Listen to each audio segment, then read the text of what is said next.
Let me paint a picture of the sort of thing I am imagining could happen in a country like the United States. There are still elections. The nominations for candidates for those elections are decided by small groups of people within political parties. Those are increasingly automated. They're automated by biased AI systems that are run by big tech companies. So the choice of candidates becomes candidates who approve of what the big tech companies are doing. Meanwhile, the things that those candidates are offering to people are basically just versions of better state handouts. Nobody has a job. Everything comes down to what the state will offer you. The candidate who offers people the nicest material sops wins. People are happy to go along with this because they're getting rich. But what's happening behind the scenes is that a small group of oligarchs are deciding what the US's foreign policy should be, deciding what should be invested in and what shouldn't be, shaping the information environment, shaping people's ideological commitment. You might end up with really just a handful of people de facto controlling the political decisions that matter in the world. Today I'm speaking with Rose Hadshar. Rose is a researcher at Forethought, and she recently wrote an article for the 80,000 Hours website, which spells out a variety of different ways that AI could enable really extreme power concentration. So in one version of events, the US and eventually the world comes to be dominated by the executives of a single AI company, whose AI quickly became just way more advanced than others through an intelligence explosion. Now, I'm pretty worried about AI concentrating power in the hands of a small number of people. But when you spell out the details of a story like this, I do find that it can begin to feel a bit sci-fi. Like, wouldn't we just have checks and balances that prevent this from happening? And, does believing in all of this require you to make some quite extreme assumptions about how fast or how intense an intelligence explosion would be? So yeah, overall, I do feel quite unsure what to make of all of this, and I really want to push Rose for some answers and hopefully clarify some of my own confusions today. So, Rose, thank you so much for coming onto the podcast. Thanks for having me. I'm pleased to be here. Let's dive in and talk about the different ways that extreme power concentration might actually play out. We had your colleague, Tom Davidson, on the show a while ago, and he and Rob Wiblin did this deep dive into AI-enabled power grabs, talking especially about military coups by actors using AI, or people, in fact, creating their own army using their AI capabilities to take control. Now, I think when you start thinking about, like, well, how could AI help humans take over? These kinds of things, these sorts of active power grabs, feel like the most obvious threats. But it seems, Rose, that you think that focusing only on these kind of power grab stories might miss or fail to address some of, like, the other important ways that power could get severely concentrated. So yeah, can you start by telling us what other dynamics might need our attention here? Yeah, sure. So I definitely am very concerned about these military power grab style scenarios, but I'm also expecting that a bunch of messier and more continuous dynamics, more continuous with today's world, will matter a lot for how concentrated power actually becomes. So one of these dynamics is just economic factors, wealth. AI is going to be making some people extremely rich. Perhaps not one person or one company, maybe a whole sector, but still it's going to really reshape wealth distribution. And we see today that wealth can be used to gain other kinds of power. And so I think this will be one of the important factors that's feeding into who comes out on top and how extremely so. Then another factor that I think is really important here is epistemics. So this is our ability to understand what's going on, to make sense of the world around us.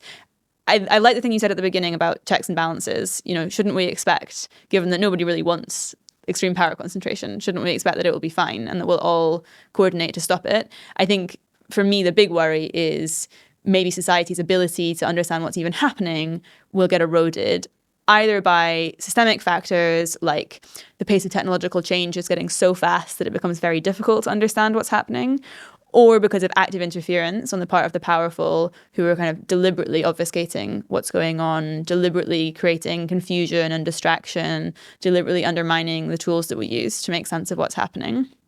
So those are two other factors that I'm expecting to play a significant part in how power concentration plays out. I'm less imagining that power will become concentrated just through one of these routes and more thinking that things become much more dangerous when there's a combination of these things, which might include power grabs, could be multiple power grabs, over different organizations or at different times. But I'm expecting that how epistemics plays out and where the money goes will matter a lot for this too. And I'm kind of most worried about scenarios where you have some of all of these dynamics going on. Right. Okay. So there are at least 3 kinds of dynamics that seem worrying. One is active power grabs. One is the way that the distribution of wealth gets reshaped and these other economic factors. And one is this sort of broad category of things you're calling epistemics, our ability to sort of make sense of things and predict what might happen next and react appropriately and so forth. And these things interact in complex ways, and seems most likely to you that there'll be some degree of all of these things going on in worlds where power gets extremely concentrated. I think it would be helpful if you could make this a bit more vivid by telling a story where you do get some combination of these dynamics and they lead to really extreme concentration of power. Yeah, I'll give it a go. So one kind of illustrative scenario of the sort of thing I'm worried about is AI progress gets faster and faster. Some actors, maybe a mixture of AI companies, chip supply chain companies, the governments that house those companies, some actors start to become much more capable than everybody else as their AI gets better. I think a good way of thinking about this is, because it sounds a bit like maybe, that's just, it's they're better at making nuclear power stations or some other technology. I think it's really not. I think a good intuition pump for this is imagining that AI systems are kind of equivalent to human workers. And so these companies might be fielding kind of millions or tens of millions or hundreds of millions of very efficient human workers that are working 24/7. And so we can think of this as kind of some companies 10x in size or 100x in size, and other companies stay the same because they don't have access to AI systems like that. So you suddenly, relatively quickly anyway, end up with some organizations that are much more capable than others and are able to analyze things much more deeply, make better sense of the changes that are going on, make better strategic moves. Those AI-powered organizations are in competition with each other. Some of them are commercial companies, some of them are nation states, and they're trying to gain advantage, and I expect that to continue. And here, I'm imagining that they're going to be leveraging their AI systems to do this. I'm not centrally imagining this is via building robot armies. I'm more imagining it's things like poisoning public opinion against your opponents, making strategic deals with other actors where you give them things that they want in exchange for them letting you carry on with your plans, this sort of thing. So I'm imagining a kind of softer power approach. And I think there are various things that could happen from this point. So one thing is that you might end up with the number of organizations getting more concentrated as the organizations that have better AI systems are able to increasingly leverage that advantage to gain more control over what happens in the world and more de facto control at least, over the questions that will begin to be the most important questions. What AI systems are built, how are they deployed, who gets access to the benefits. Another thing that you might see happening is within organizations, you might see similar dynamics playing out where these big AI workforces are able to be controlled by a very small number of people. Maybe you get lots of layoffs and human employees are replaced by loyal AI systems who are kind of intensely loyal to a small group of humans at the top of the company. Maybe you have internal power struggles that result in some factions gaining power over other factions, but you could end up with internally the organizations becoming very concentrated as well. And so there's kind of a spectrum here in terms of exactly how far does this go. In the kind of more power grabby scenarios where you do get internal power grabs within organizations and maybe where there's a bigger gap in capabilities between the leading AI-powered organization, in those scenarios, you might end up with really just a handful of people de facto controlling the political decisions that matter in the world. In less extreme scenarios, you might end up with a kind of fairly broad set of organizations becoming the new powers that be, and things like democratic elections no longer matter very much in determining what's going to happen next. I guess I want to kind of ask here, like, once you go through all of this and you have some smallish number of people who are really kind of calling the shots about how major strategic decisions go, whether that's because they have actively orchestrated a power grab and seized the decision-making seats, or it's because they have just gained a lot of power such that they have a lot of sway over the decisions that are being made. What does that world now look like? Yeah, so one thing that I'm imagining is just most people have been basically politically disempowered in this world. Maybe there are still elections, maybe there are still the governments that we know today, but I'm not expecting that these will matter very much. We see in countries today like Russia, there are elections, but this doesn't equate to democratic government. And so I'm pretty worried about worlds where the general public doesn't have much of a political voice. I think there are a few different reasons to worry about that. One is tyranny, just that this kind of small group of people with very correlated backgrounds and views will get to decide things, and they will make decisions that aren't in the interests of most people. And this could lead to oppression, this could lead to abuses of power. I think even if it doesn't go as far as that, and for example, there's some kind of enlightened welfare state and people are living on handouts and they're materially well off, I still think that future would be a lot less good than it could have been had there been proper representation and good deliberative processes for deciding how to do things. I think there are also more extreme worries here. So I know that some people are worried about, in a world where all human labor is being automated, will people starve? They don't have the ability to make wages anymore. And we see today that rich countries are fairly happy to let people in poor countries starve to death, even though it would be financially fairly trivial to prevent that. And so if we end up with power concentrated in the hands of a small number of companies or a small number of countries, will we see mass starvation as AIs replace people's livelihoods? I think this is a serious thing to worry about. Yeah. I mean, that all sounds pretty bleak. And quite extreme as well. And I think this is where I begin to get a bit confused, because I think that some of the dynamics that you've been describing are quite familiar. So in today's world, big companies do wield a fair amount of political influence, and that political influence and wealth can feed into an increased ability to manipulate public opinion, and so forth. We have issues with misinformation and a sort of polluted information environment. Those things already exist. We've also sort of seen, previous waves of automation concentrating wealth and concentrating power into the hands of different people or smaller groups of people in the past. I think in the Industrial Revolution, as we industrialized, the wealth sort of maybe fell more to the factory owners and so forth, who are most kind of important to the economy at the time. So all of these things feel kind of familiar, not that far from things that we've already seen. And, we also have current AIs that seem pretty capable, and they haven't kind of shaken things up that much. None of these dimensions feel like they're obviously much worse than they were before.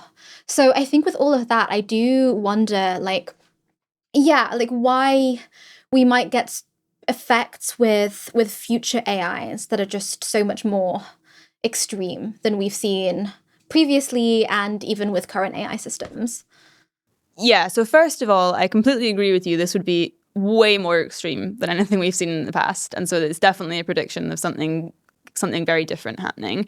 I also think if I knew that current systems would not advance at all and we would stay at this level of AI capabilities forever, I wouldn't be very concerned about extreme power concentration. I'd be concerned about moderate power concentration. I think we can already see today, there are some companies that have a lot of influence, but I think it would be within the same kind of range as we've seen historically rather than something unprecedented. On why I think AI is going to be different, I think a core thing here is I'm expecting AI will eventually be able to automate most or all human work in a way that no other technology has been able to do. And a key thing here is it's going to massively reduce the leverage of the average human person. Right now, humans all have labor that they can sell. This can't be taken away from them. I mean, they can be locked up, but it's a non-seizable, valuable good that humans have. And I'm imagining a future where, in fact, anything economically valuable can be done via AI systems without any humans involved. And I think this is the kind of main generator for the thought, maybe power will become very concentrated because maybe most people won't have anything valuable to hold out as leverage. To get a bit more specific about how that might work, I think one important feature of AI is that very small groups of humans might be able to use AI systems to do vast amounts of work without cooperation from any other humans. So right now, if you want to launch a coup, or if you want to run Amazon, or if you want to invade a country, you need to have lots and lots of other humans who are willing to cooperate with you on that. And that puts a limit on how crazy your project can be. And I'm expecting this limit to go away, such that a small group of individuals could do things that most people would regard as really abhorrent, but they can do them very successfully using AI systems that can be programmed to follow their particular interests. I think another way of looking at this kind of AI automating all human labor thing is it will make it much, much easier to turn money into labor than it is today. And so then we might get a much stronger feedback loop between wealth and power than we see today. Today, we already see it to some extent. But if you think about human labor and, imagine that you're a billionaire and you want to get more people to do things. It's hard to get humans to do arbitrary work. People have particular skills or they don't want to do certain things. You have to fit them in the right places. And that's kind of complicated. It's hard to get more than a certain number of people to work efficiently together. Organizations tend to max out at a certain size. Beyond that, it's no longer efficient to add more people. Also, at the very limit, if you're thinking about the whole economy, it's quite slow to make more humans. And so, there are these natural limits on what you can do if you're trying to turn money into human labor. None of these limits apply to AI. AI will do any kind of work. Some systems might be very general and have skills in all sorts of things, or you might end up with specialized systems, but I expect their coordination will be much easier than human coordination. That means that you won't have such limits on the number of workers that you have. You'll be able to get much bigger AI workforces collaborating effectively together. And the main thing here really is that you can just, at the flick of a button, make more copies just with more money, just with more compute. And sure, you might run into compute constraints also, and then that'll be slower. But I'm still expecting there's going to be a much faster feedback loop between money and the ability to get things done than there is in the current world. Right, yeah. So the components of this are AI can do more or less any kind of economically valuable tasks we would like it to do. We could deploy just enormous numbers of them, unprecedented numbers of them. Each one of them can do arbitrary things. They don't have to have specific skill sets. It doesn't take a long time to kind of raise them from birth or something like that, like it does with humans. And you can get them to do things that humans wouldn't even be willing to do in some cases. And okay, so all of this together and various other things mean that, yeah, we can get a lot more stuff done with fewer people. But the other important element of this is that, the people who get that extra power to do stuff done is like a small, particular elite group of people who disproportionately get the increased power to get stuff done. Does that sound right? Yeah, exactly. And the thing about the small group is, yeah, if everyone was able to do way more because of AI systems, then we might not be worried about concentration of power. We just think, okay, cool, like human capabilities are going to increase because of AI. Yeah, woohoo. But in fact, particularly because I'm expecting that rich people will have much better access to AI, will have much more compute, they'll be able to more efficiently turn their money into more AI labor than people with less money. I'm expecting that small groups will be much, much more empowered by AI than others. And then you get this big power differential that you don't have today. Another thing is that I'm also expecting at least somewhat large capability gaps between different AI systems and different AI developers, potentially very big ones if there's a large intelligence explosion where you get this really fast feedback loop with AIs building better AIs, building better AIs. Even if there's not a massive intelligence explosion of that kind, I'm still expecting there to be significant capability gaps and significant lags in deployment, such that I'm expecting kind of a relatively small set of actors to have access to these much bigger workforces than everyone else. And that's part of where the fear comes from. Right. Yeah. Okay. So we've talked in like a small amount of detail of like a myriad of different factors that can contribute to, really extreme power concentration. One of them is like active power grabs. One of them is the distribution of wealth and other economic factors. And another one is our like ability to understand what's going on.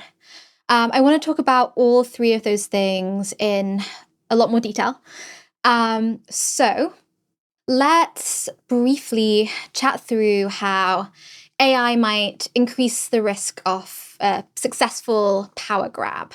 If listeners want more on this particular topic, I really encourage them to listen to the episode with Tom Davidson from like early 2025, where this was described in a lot more detail. Rose and I will cover like some of the basics here.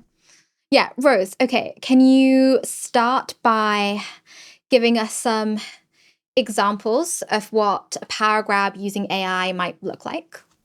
Sure. So one example of what a power grab might look like is maybe the CEO of an AI company is able to instruct the AI systems to insert secret loyalties into future generations of systems. Secret loyalties would mean that without others being able to detect it, those systems are furthering the interests of that CEO in particular.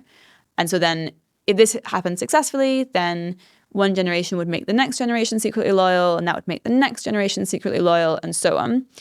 This gets worrying in terms of power grabs if that company ends up providing systems to governments, basically. And so particularly if the company has a big lead in capabilities, it's likely to become one of the only providers of government systems. And then you might end up in a situation where important military systems and important government systems are secretly loyal to one individual outside of the government.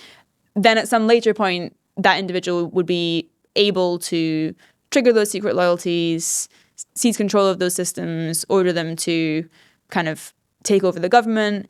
You could also imagine that it doesn't actually end up with something so overt, and they're just able to instruct the systems to ignore certain orders and to take certain other orders, and they don't ever need to kind of seize control of the radio stations. But, you can imagine a range of scenarios here.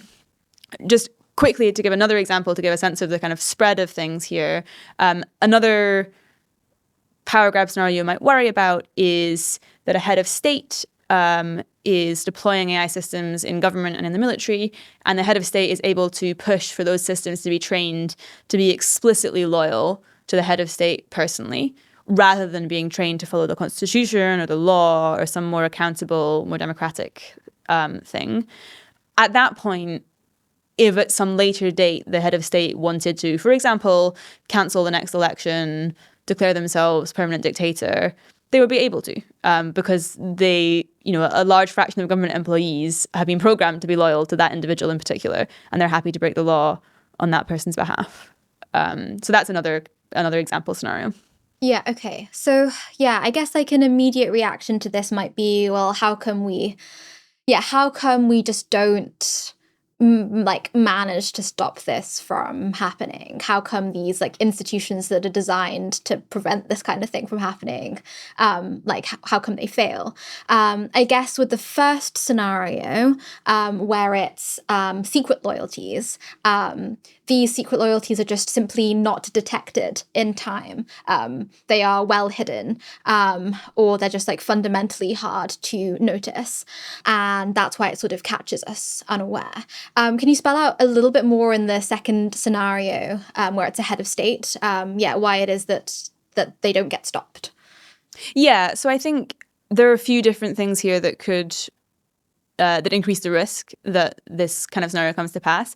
One is perhaps many of the government employees, Supreme Court employees, so on, who might oppose such power-seeking moves are being automated away by AI systems, such that they're not able to oppose anymore. Maybe there isn't a kind of good system for AI systems to whistleblow, and so you kind of reduce the overall amount of transparency on this sort of thing.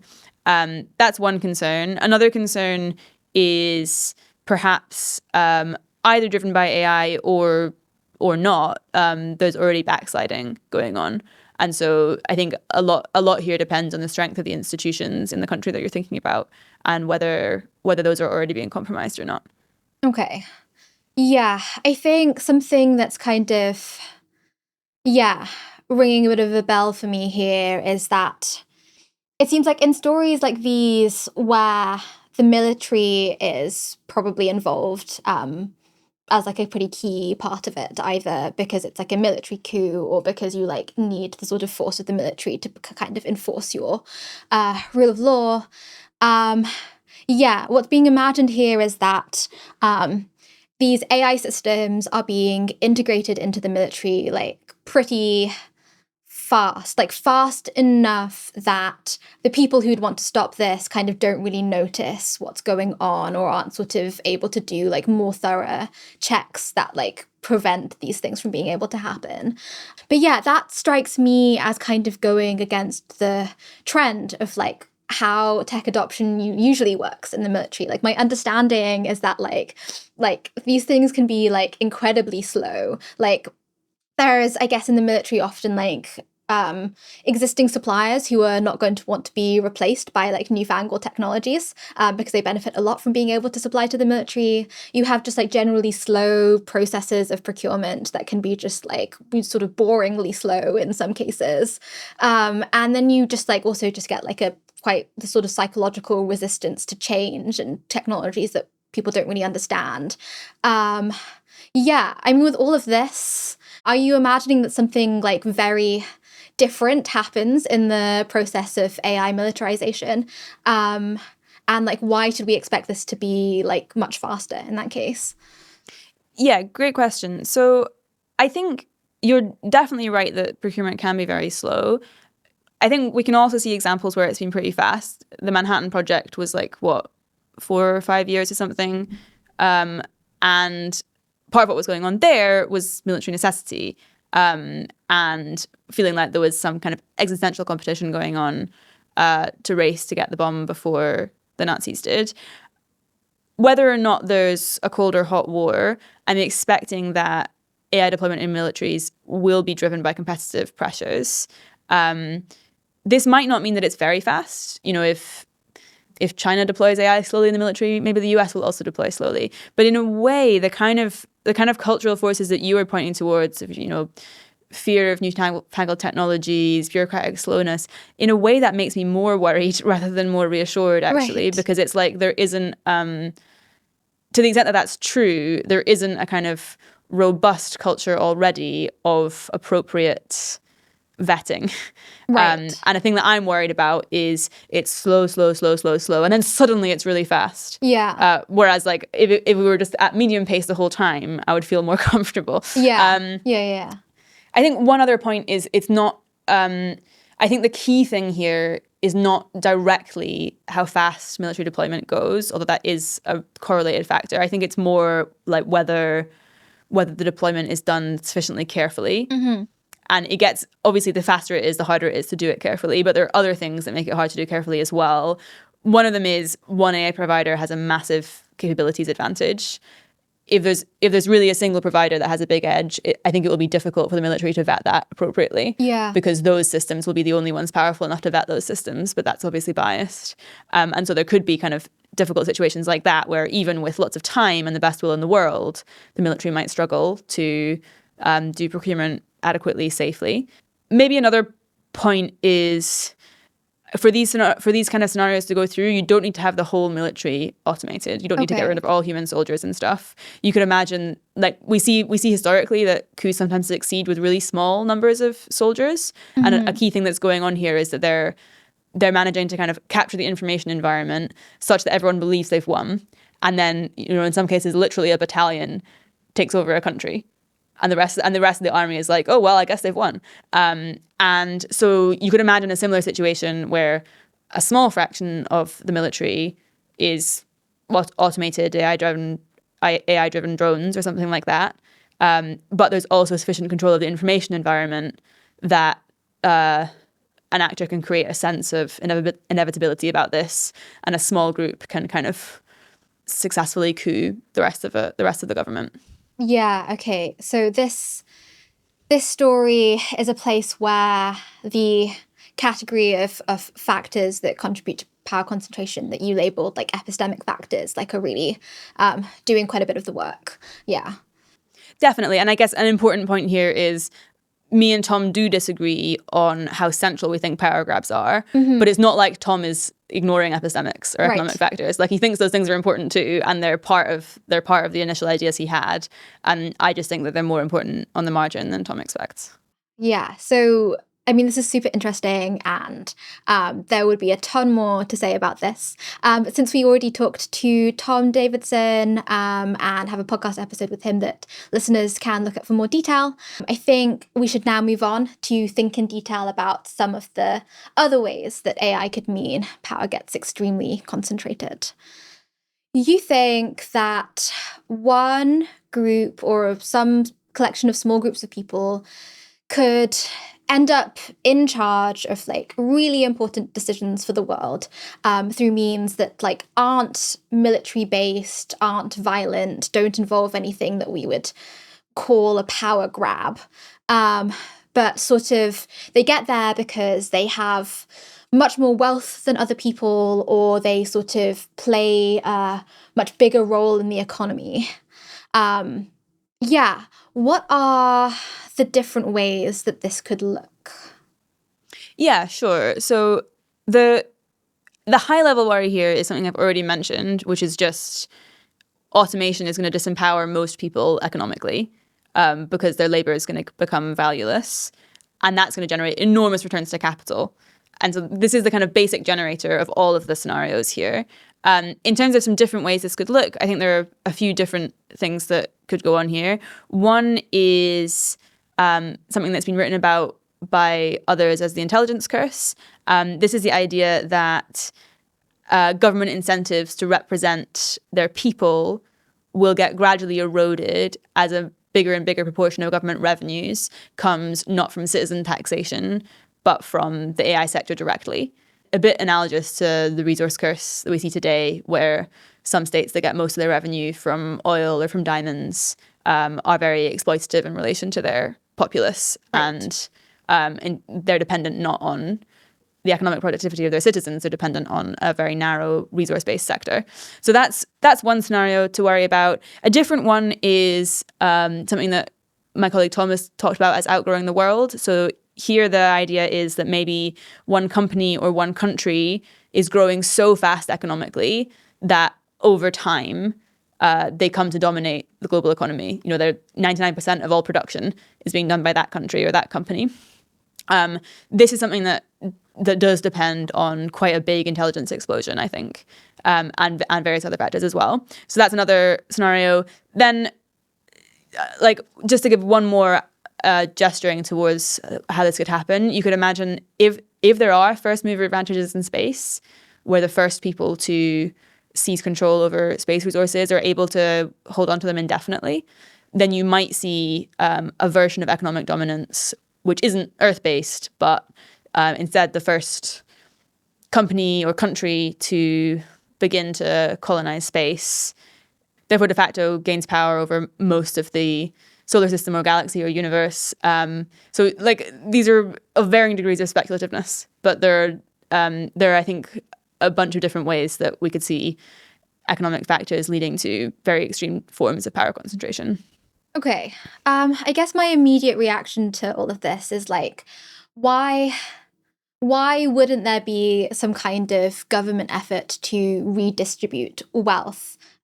Given that, I guess in worlds where you say there's like a fast intelligence explosion, i.e. like AIs quickly become like way more capable and way more productive, one might imagine that like we suddenly have like an excess of like goods and wealth being generated. Why shouldn't we expect that there will be some kind of initiative to share all of this surplus or something? Yeah, good point. So I do overall expect that there will be efforts towards redistribution. Okay. I'm not expecting like the extreme version of this will happen and nobody will be like, oh, we should change the tax code. And so, yeah, I think we should definitely expect some efforts at redistribution. I think there are a few reasons why this doesn't make me think, oh, this problem is solved by default. One is I'm not expecting the best forms of distribution to happen by default. So I mentioned already, if we look at international redistribution of wealth today, it's extremely shocking. Like the percentage of wealth that's going from rich countries to poor countries is minuscule. And so we might worry that we end up with kind of good distribution within wealthy states and then poor countries just starve to death or something like that, which is, I think, a future that many people would think is awful. I think another reason to worry about redistribution is material wealth is not the only form of power that I care about people having. And if people are living on handouts at the kind of whim of the state, at the, following just the good intentions of that state, that feels a lot less robust to me than if people have an actual source of leverage, which is their own labor. Ultimately they can strike, they can withhold that, there can be general strikes. They have some power in relation to the government. But if people are living on handouts and the government doesn't depend at all on their taxation, I start to worry more about abuses of power, about political power being eroded, and about tyranny. And so even if there is redistribution, I'm still kind of concerned about what the political ramifications of this would be. I also think there's some chance that redistribution doesn't happen at all.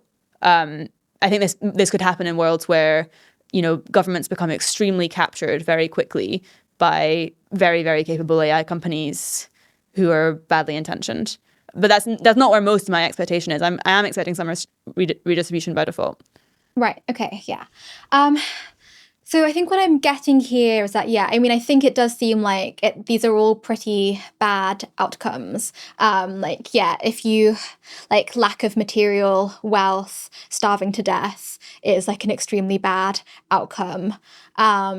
And even without that, but just sort of losing your political leverage to some degree, that also seems like it's certainly not the ideal world if large groups of the population are not sort of able to meaningfully influence the future. But yeah, I guess on that latter point, I think maybe I have some confusion about how wealth and economic relevance sort of feeds in to your ability to influence the future. So in the current way that things are set up, even the absolute richest people in the world can't just decide major political decisions or change a policy or just be in control of the world in a literal sense. So yeah, I do agree that even if we're not in a world where that happens, there are still extremely bad things that could be happening. But yeah, for the absolute worst scenarios you're imagining, does democracy just need to collapse basically for these wealthy people to actually have taken control of the world? So I think in spirit, yes, although not necessarily in form. So I think it's possible that governments continue under their current names and elections continue and so on. What I'm worried about is that these things will no longer matter to the outcomes of decisions that get made. I guess a relevant kind of historical example here to talk a bit about is the resource curse idea that I mentioned, where states that currently depend significantly for their revenue on just one natural resource often are not very democratic. So you have examples like the Gulf states, where representation is quite minimal, and there are like large underclasses of migrant workers who have very limited rights, or like Equatorial Guinea, where I think almost all of the state's revenue is oil, and it's run as like the personal wealth of the ruling family. The thing that's interesting here is that you also have states which are rich in natural resources like Norway that don't have a problem with democracy. And so a key question here is like, okay, should we worry about current democracies once AI automates human labor, or are they going to be safe from this resource curse like they have been from historical resource curses? One argument for why Norway doesn't suffer from the resource curse is, oh, well, it already had strong democratic institutions. And so these were robust to getting this big influx of oil money. This is possible, and I think this is a reason for optimism about democratic countries, that maybe their institutions will be robust enough to manage the change. One other thing that is slightly worrying to me, though, is that Norway's percentage of revenue from oil wealth is quite a lot lower than the countries that we think of as like really suffering from the resource curse. So I think Norway is like 30% of its revenue is oil. But for the Gulf states, it's more like 70%. For Equatorial Guinea, it's like 90%.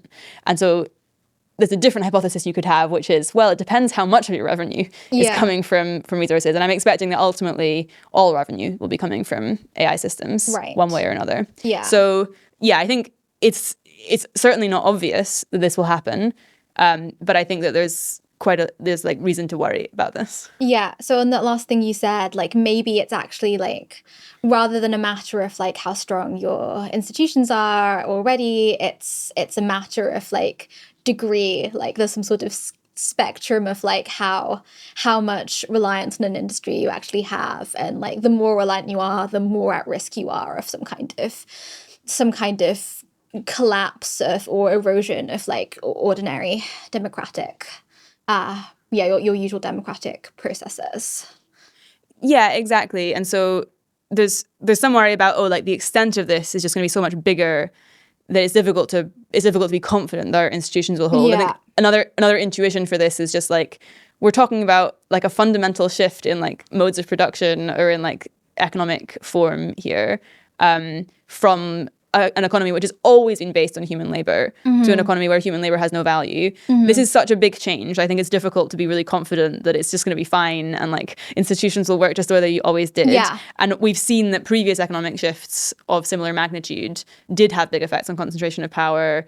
For example, like the agricultural revolution, when we moved from hunter-gatherers to being kind of landed agriculturalists, suddenly opened up the possibility of people accumulating wealth and passing on to the next generation, and created much more hierarchical societies where there was much less equality between the sexes and so on. So we've seen that changes in like these big economic changes do lead to big changes in how society is structured. And I think this is a reason to worry, if human labor becomes valueless, maybe institutions that work when human labor is valuable won't work anymore. Yeah.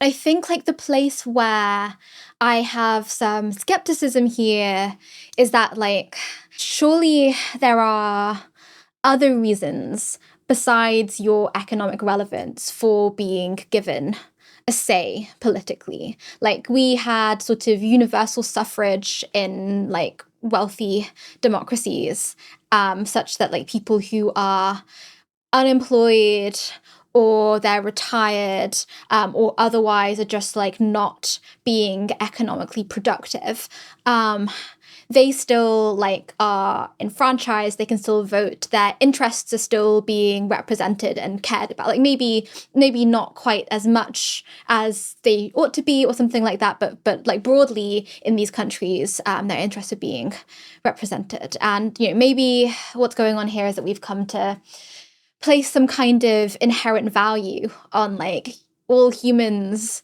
being worthy of having a say on what happens to them and more broadly in the world. So yeah, like, do you think that that's going to be coming into play here at all?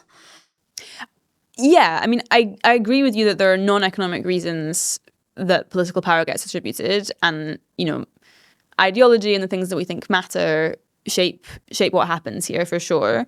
I think this doesn't feel robust to me for a few reasons. Partly, a minority of the world lives in democracies today. A minority of the world has universal suffrage and thinks that all humans should get a right to vote and so on. And so if you look at the global scheme, this doesn't seem like something that we all agree on and is red. I think another reason to be worried here is I think ideological change could get very fast and very weird as AI starts to drive more of the content that we read. And I basically just think, oh, this increases the variance on what I expect humans will end up believing. Maybe lots of humans will end up thinking that no humans should have the vote, and actually AI systems are more worthy, for example. And so that's another reason to be somewhat, to be not as comforted by this as one might otherwise be. I think the final thing is just, yeah, it might be the case that if an AI company CEO took over the world, they would then give everyone the vote because they have ideological commitments to that. But I don't really want to end up in a position where I'm trying that. Yeah. Seems wrong to end up there. Yeah. And so I want to have something more than just, oh, well, some people value this as a protection here. Yeah. Okay. I think maybe where I'm still feeling resistant is like on the idea that in places where, like, suppose what happens is in a country like the US, where you begin to see this really extreme, situation where there are very few people and mostly just AIs who are economically relevant, and everyone else isn't sort of really contributing to tax revenue to revenue and so forth.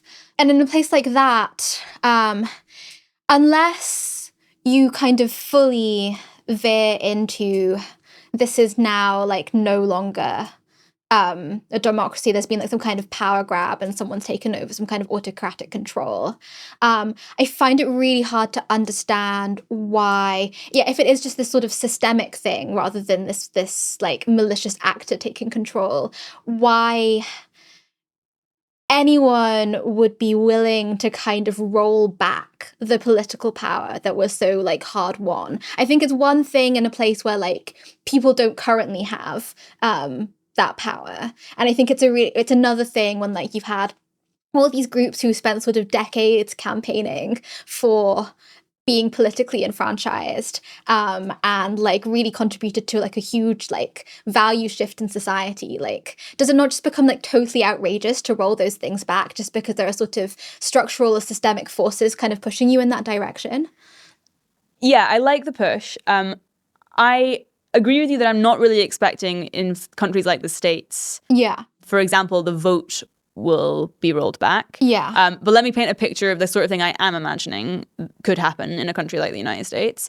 There are still elections. The nominations for candidates for those elections are decided by small groups of people within political parties. Those are increasingly automated. They're automated by biased AI systems that are run by big tech companies. So the choice of candidates becomes candidates who approve of what the big tech companies are doing. Meanwhile, the things that those candidates are offering to people are basically just versions of better state handouts. Nobody has a job.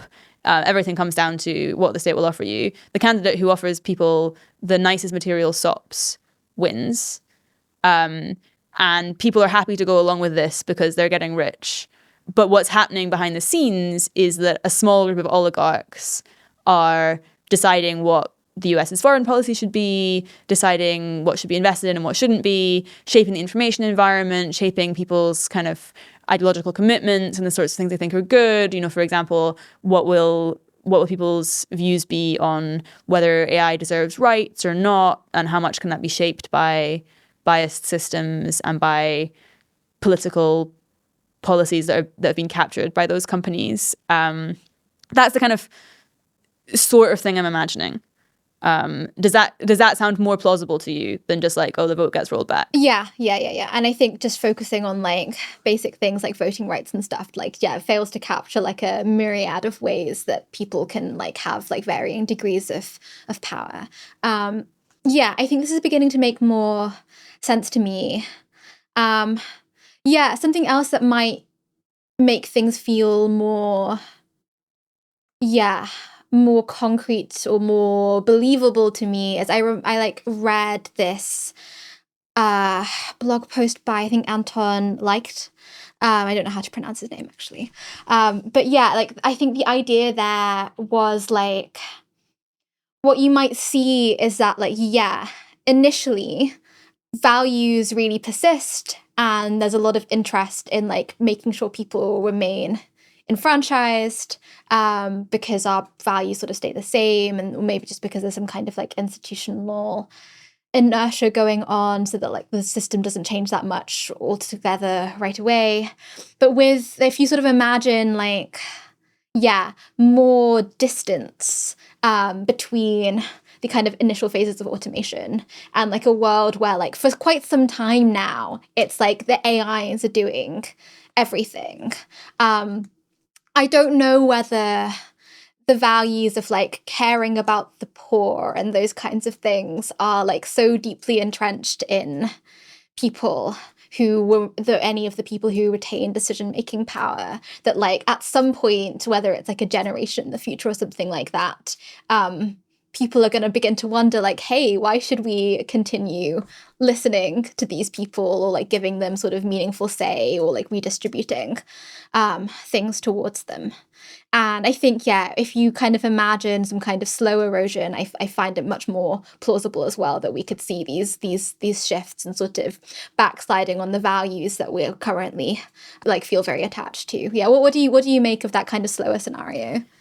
Yeah, I do think that it's something to worry about in slower scenarios. I think there is a real question about how much we have these values today. You look at aid budgets in the wealthiest countries today, and it doesn't seem like they care that much about the poor. And so I think you can question the premise. Yeah. But then yes, I do think a big worry would be once governments are no longer kind of incentive aligned to make sure that their people are flourishing, the people who lead governments may eventually lose connection with that mattering intrinsically. I think one other point here is, to the extent that there are power grabs, you might also have quite negative selection effects here, where the sorts of people who end up in power might be particularly likely to not have these kinds of values. Right. So like you might expect this if you think that power seeking is likely to be correlated with other kind of malevolent traits like lack of empathy and sadism and so on. Okay. So if you're expecting lots of power grabs, you might also be expecting that the groups of people who are making these decisions kind of start off less well selected to begin with. Right. Yeah, I think this is making more sense to me. I actually want to like move to a like kind of different but related and like quite speculative thing. When we're kind of imagining this like huge underclass that develops, we sort of imagine that it's encompassing like most people. But that's because like we're imagining our AI systems will be like really good at automating most work that's out there. But I think like I have some idea in my mind that like what we might see, at least in the nearer term, it's possible that this sort of changes over time, but at least in the nearer term, the jobs that get automated away might be sort of disproportionately like white collar jobs, work that can be done remotely, that doesn't require any physical labor and doesn't require like sort of relationship building elements as well. So like, yeah, maybe you might imagine that for some considerable period of time, we're not really seeing automation of like blue collar jobs. But I'm wondering whether you imagine that in the near term, we have like a working class that's actually like comparatively more empowered than other groups. Like, does that make sense at all? Yeah, it does make sense. So I think everything that I've been talking about is sort of in the limit. And then how we actually get there, I think, could be much messier. And I totally agree with you. We may see a time where human labor actually becomes much more valuable before it gets less valuable. For example, because manual labor is hard to automate, and then humans have hands and can do stuff. And so maybe you get a big shift where not only do the people who currently do manual labor get big wage lifts, but also let loads of people shift into manual labor because there's not cognitive labor left for them to do. I mean, how this changes the picture, I think, is a good question. One reason for optimism here is that you might think, oh, cool, before we get no leverage, we're going to get more leverage. So we can use this time when we have more leverage to like enhance our institutions and get sensible measures in place. I'm maybe particularly excited about that story in worlds where we're also getting quite good foresight from the kind of better AI systems that we have for epistemics and for thinking about things. And maybe this is a real reason to hope, we'll be able to figure this stuff out because we're going to get a bit more time here. I think that certainly the fact that these economic dynamics might play out over quite a long time and with kind of different kinds of dynamics in the middle is a reason to sort of focus on them less. Right. Because it's more uncertain how they'll play out, and it's also maybe a bit harder to influence them from this point in time. I still think that this is maybe one of the big questions that the human species will need to answer. Right. How do we deal with an economy that's not based on human labor? And I think it's worth some people thinking about in advance. And I think that the more moderate dynamics of just, okay, some actors are going to get much richer than other actors, and that will happen short term, is worth tracking in the context of the other risks I'm concerned about. I want to talk about this dynamic for power concentration that in the article you call epistemic interference, which is something you do acknowledge is more speculative than other dynamics that can contribute to power concentration. Just to restate it, the idea here is AI erodes our ability to understand what's happening around us and respond appropriately, whether that's through public manipulation campaigns or just how fast the world is changing. The thing is that I do feel like we've heard misinformation and manipulation of views and related ideas just discussed to the point of exhaustion. And it kind of seems like since the dawn of information, there have always been issues with information. And it's also kind of unclear whether AI is really making these problems much worse. So there's this study from a few years ago. Its authors include Hugo Mercier, who was actually on the show a while back, which one of the findings was most people, despite the rise of AI, are still consuming news from trusted mainstream sources and are just generally harder to persuade of untrue things than one might have suggested. With all of this, I do just wonder, what is it that should make us think that the effects of misinformation and manipulation of views and so forth are just so much worse with more advanced AI systems? Yeah, so first of all, I don't think that it's inevitable there'll be worse problems. As you say, this is always a concern people have about new technologies, and as well as, the capabilities for persuasion and misinformation and stuff will increase, but so will our capabilities for information processing and for fact checking and so on. And so there's a real genuine question here about, okay, is it all just going to be fine? Maybe it's going to get better. And I'm not trying to claim this is definitely going to get way worse and therefore we should worry about it. I'm more trying to claim this could get much worse. Mm-hmm. And if it does get much worse, then we're potentially looking at much worse problems, power concentration, but also other AI risks. And so it's so important to get right that it's worth us spending more time on. To just talk a little bit more about the kind of propaganda, misinformation side and how that all fits in, like you mentioned, I think there's kind of a spectrum of risks here, from kind of more systemic ones to more strategic ones. And so at the systemic end, we might just see epistemic capabilities fall behind other capabilities. And it's not that anyone's trying to confuse people. It's just that we're in an unfortunate world, technologically speaking. There are various things I think could lead to this, and they do feel AI specific to me. And so give me some reason to think AI will be different to previous technologies. One is just the speed of technological change getting so much faster. It seems quite possible to me that human minds will just struggle to comprehend this, and we might need a lot of AI assistance of particular kinds to be able to make sense of this. Another thing is I think there may well be stronger competitive incentives for other AI capabilities than for epistemic capabilities. And so we might see a bunch of the technological change and kind of AI R&D automation and military capabilities and so on. We might see a bunch of those coming online before our epistemic capabilities have caught up. And then if we have this lag, that could be a very dangerous lag. So that's the kind of more systemic end. I think kind of in between very strategic things and very systemic things, you have this problem about unequal access to capabilities that we've already kind of touched on briefly in other sections. But basically, if only the powerful have access to the best AI models, the best data, the kind of most cutting edge compute, they may be able to make a lot more sense of what's going on, do much deeper analysis, have much better strategic foresight than other actors. And so we might end up with a world where it's not like we're being deliberately hoodwinked or anything. It's just that some actors have a much better picture of what's happening than everybody else. And this creates an imbalance. Then you get to the more strategic end, which is more like the misinformation and persuasion stuff that you were talking about. I am worried about both of those things happening. I think that, for example, with the Mercier study that you cited, where people are kind of mostly getting their information right now from mainstream news providers, I'm not expecting that to continue. I'm expecting that in the future people will be using AIs as like intermediaries between themselves and the world. And this raises new kinds of problem, not just misinformation, but also things like biased AI models. If AI models are being subtly trained to provide information or filter information that's in the interests of a particular company, say, or a particular state, it might end up very difficult for individuals, individual human brains to counteract that kind of filter. So yeah, that's just a bit of a sense of the kind of spread of things that I'm thinking about here and why I think it's worth paying attention to, even though you're right, it could all pan out fine.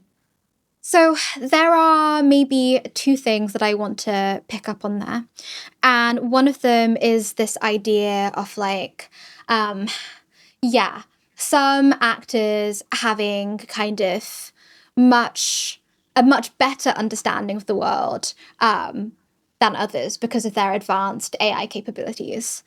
And I think it's something that people say. I think some people are like quite hopeful about this actually, in that if we could have AI capabilities that enable us to understand the world much better, predict things much better, and so on, and we could make those AI tools like very, very cheap, or at least like much cheaper than the human labor involved in kind of fact checking, and distribute those really widely, then everyone would just have like a much better understanding of what was going on, and these sort of epistemic worries that you describe will be just sort of much easier to counteract. And in fact, overall, maybe our sort of information environment or our ability to navigate what's true and what's not true will actually be like a lot better in the future.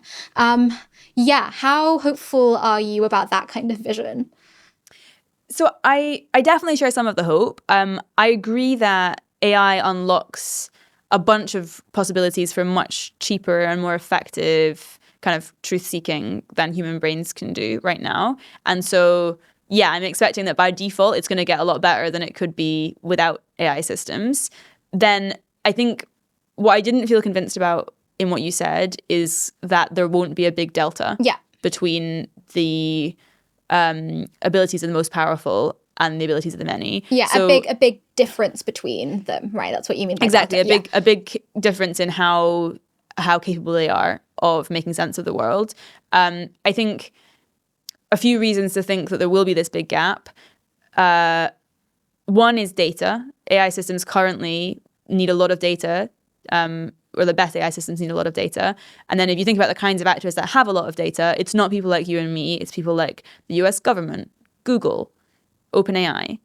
Like they have this massive resource that's kind of compounding of data which they can use to train better models and of data which they can use to figure out new facts about the world. I'm also expecting that it'll be much easier to translate wealth into an epistemic edge in the future because of AI than it is today. So this is the same kind of thing as I was saying about it being easier to translate wealth into labor in general. But right now, if you have a lot of money and you want to pay people to find out true things for you, it still works at human speeds. And like if it's a complicated true thing, it might take quite a long time to figure out. But if you can turn money instantly into millions of AI copies working at superhuman speeds for you, you might be able to generate insights much more quickly than other humans, even if those humans are using pretty good AI tools based on like the best open source models or based on the latest publicly released model. But that won't be the best model. The best models will be proprietary or state owned. And so, yeah, I still worry that there'll be this big delta. I think another point to make is if you think that there will be some difference in capabilities, then I think you should start to worry more about the impacts of kind of active interference and active manipulation. Like we see historically that this does happen. Like Grok is an example of a kind of specific overt attempt to get an AI system to follow a particular political agenda. But we have like a whole history of propaganda and PR and also like whole industries that are based on this, like targeted advertising and political campaigning and so on. All of this could get much more sophisticated. And if we're expecting there to be a capabilities gap between the abilities of the most powerful and the abilities of the many, then it starts to seem more plausible that given that the powerful could also be actively trying to mess up our epistemic processes, that they might succeed. Okay. On the side of manipulation and misinformation, this was the other thing that I wanted to pick up on, which was you talked about kind of the way that we learn about the world and know things becoming like quite different to what it is today, where that's like in the future that's now like very mediated by some kind of like AI assistant or something like that, or AI interface or something of that nature. And I think this is one of the things that I find like especially implausible, because I'm kind of like I really struggle to see the impression that I generally get of the public is that they don't really trust AI all that much. Like maybe they trust them with some things, but I think that your average person who uses ChatGPT like expects that if they ask ChatGPT a question about OpenAI, its developer, it's not going to be the most impartial source of information about OpenAI, its developer. Like people will somewhat like expect these systems to be kind of biased. I find it really hard to understand like why, if people know that information is coming from an AI, like why they wouldn't just be like immediately skeptical about what it's like saying about people who are powerful or something. One thing is, like, you could say the same about previous information technologies. Like, why wouldn't people immediately dismiss anything they read on the internet? And like people, in fact, read a lot of stuff on the internet that they do believe because they've developed habits around like what's trustable and believable on the internet. I do think that I do think that you're right that in extremely bad worlds for epistemics, actually maybe we're okay because maybe people don't use AI systems at all. And so like it can be sufficiently bad that we avoid some of the worst outcomes. But I'm worried that it won't be so egregiously bad. And then it'll be hard for people to coordinate to not use them. I think also you were thinking a bunch about the general public. And I think that there are probably narrower groups that are more important checks on power concentration than the public as a whole. I do think the public as a whole is important, for example, through elections, but also other routes. But I think maybe we want to be thinking more about things like how do journalists get their information in 10 or 20 years' time? How does the Supreme Court analyze information in 10 or 20 years' time? And I think for me, a big thing that makes me accept people will be using these systems is that I think that the pace of change will have gotten so fast and the pace of information content generation will be so fast. It won't actually be possible to keep up at all unless you're using AI systems in some clever way to filter what you should be paying attention to. And so I'm kind of expecting people are going to be forced by necessity into using AI systems. Yeah. This is becoming more vivid for me because I'm imagining, like, especially like in a world where like humans are really clinging on to their like last chances at being economically relevant. So if some people who are still in the job market are managing to get by in the job market because they're utilizing AI a lot to like get smarter and know more things and do their work more effectively, you could really imagine the pressure to be like, if I want to stay employed, continue having like political relevance and stuff, I really need to adopt these technologies. So yeah, with the sort of other pressures that we're imagining, I think this becomes more compelling to me. Mm-hmm. So at this point, my main remaining skepticism about like all of these power concentration scenarios is basically this. So almost everyone on the planet doesn't want these things to happen. And that includes like not just like the general public who get disenfranchised in these stories or lose a lot of power, but also like people who are currently in elite groups and are currently very powerful, who would also lose out if power was concentrated further than it is today. And it also includes like people at AI companies that aren't the leading AI company, or like aren't sure they're going to be the leading AI company, who are aware of what might happen if one of the AI companies gets like really far ahead of the others. And then there are also like all of these institutions that have existed for a very long time that have been designed to preserve democracy and prevent like extreme situations like this from happening. So yeah, the big question in my mind, basically, I know that we've got little snippets of reasons why attempts to stop things from happening might fail. But like, if you look at this whole vast picture of like how literally nobody wants this to happen, or almost literally nobody wants this to happen, like why wouldn't the vast majority of people win out? Yeah, so I think before I give my reasons, I'm going to give a general intuition for this, which is, you're right. We have this like very complex, very subtle system of checks and balances currently on how much power can get concentrated. This is like obvious things like governments and monopoly of force and stuff, but also the law, social norms, the way that humans interact. Like there's a whole bunch of stuff that's keeping various power-seeking dynamics in check right now. I think the basic intuition for why this might not be sufficient is that we're imagining pouring really vast amounts of AI labor into this system. And I think it's not clear that these checks and balances, which have evolved over many centuries to work at human speeds and human capability levels, will just naturally pour over to AI speeds and AI capability levels. And so the kind of abstract worry is, what if you can just completely circumvent all of this stuff once you have vast AI workforces working really fast for you?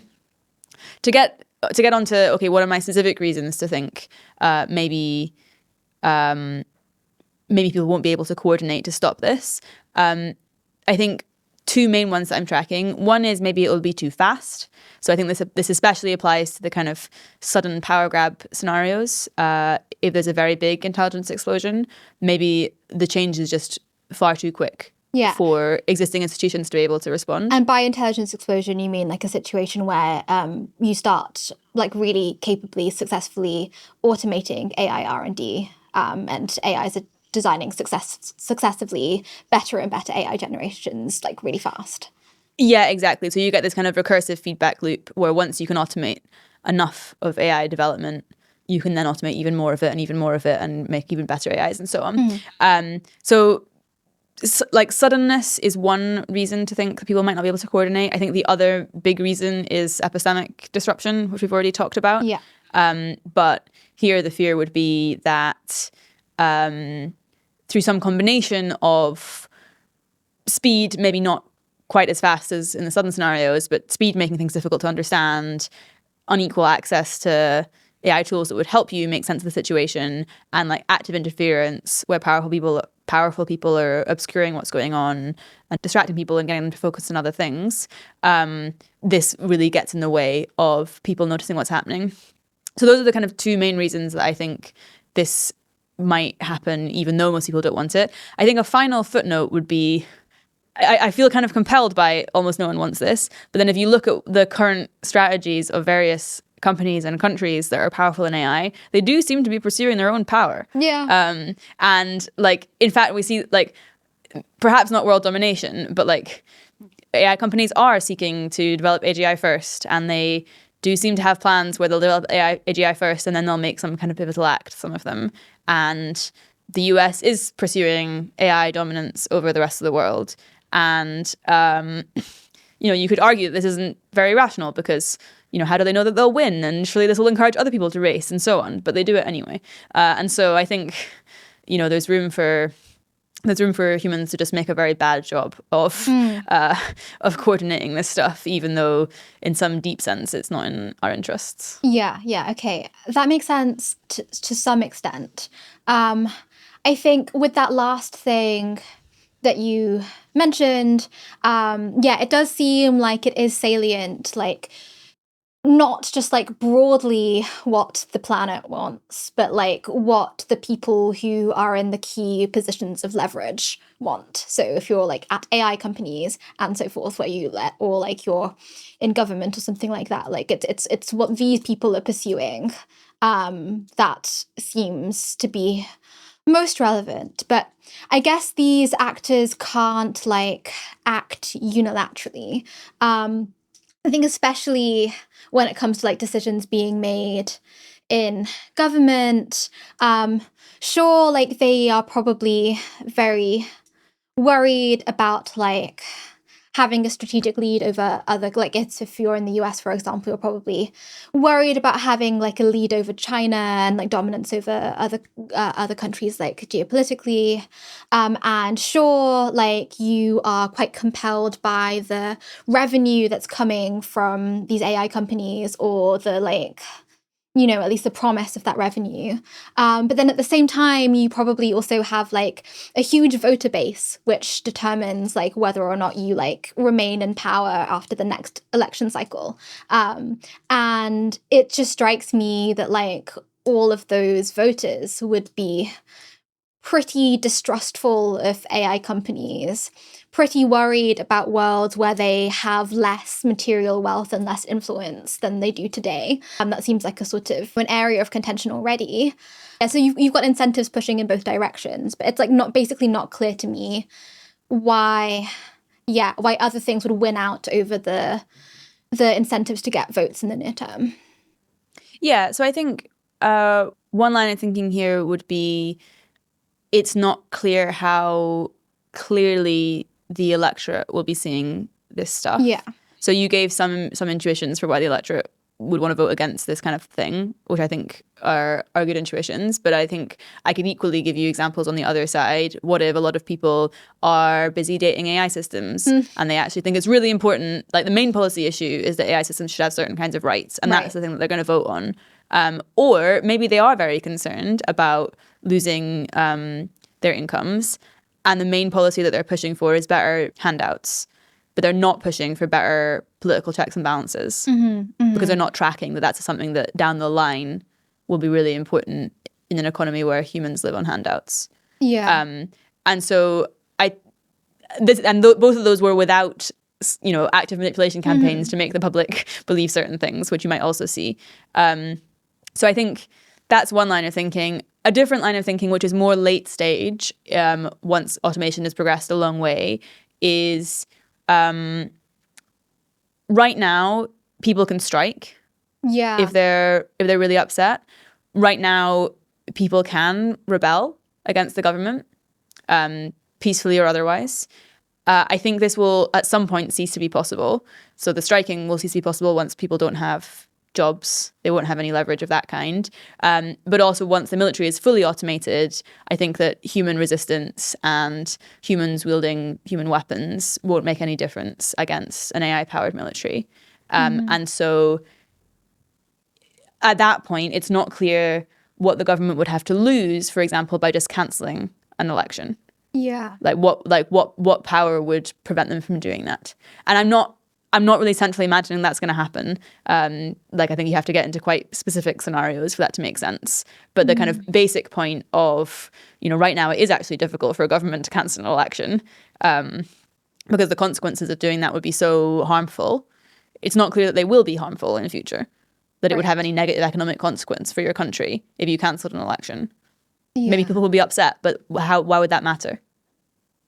Yeah. So where I'm still feeling unsure as I'm kind of imagining this play out is like in this large group of would-be voters and would-be strikers, it's not just like ordinary people, but also, I guess, like a large number of people who are like extremely like disgustingly powerful today, like disgustingly wealthy and influential already, who, I mean, you have to assume that they are somewhat tracking the ways that this might turn out, but like may be worried that like their current sort of level of influence can get will get threatened, like if things get more concentrated than they are like currently. And probably, while some groups of people are losing their jobs, becoming less wealthy, becoming less important to society in other ways, there's like probably still some like fairly large group of elites that still exists for a while. Yeah, I guess I'm struggling to imagine why they're not putting enough pressure on, because they're still like at this point in time like contributing to, they might be like funding political campaigns or something like that, or they might like still be pretty instrumental, unlike your average worker.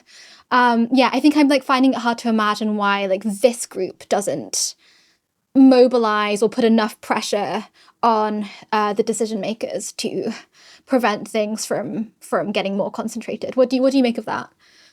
So I guess one thought would be, you could ask this about many policy questions today. Right. For example, existential risk seems bad for everyone. Yeah. Wouldn't you expect elites to be pushing for safe AI development?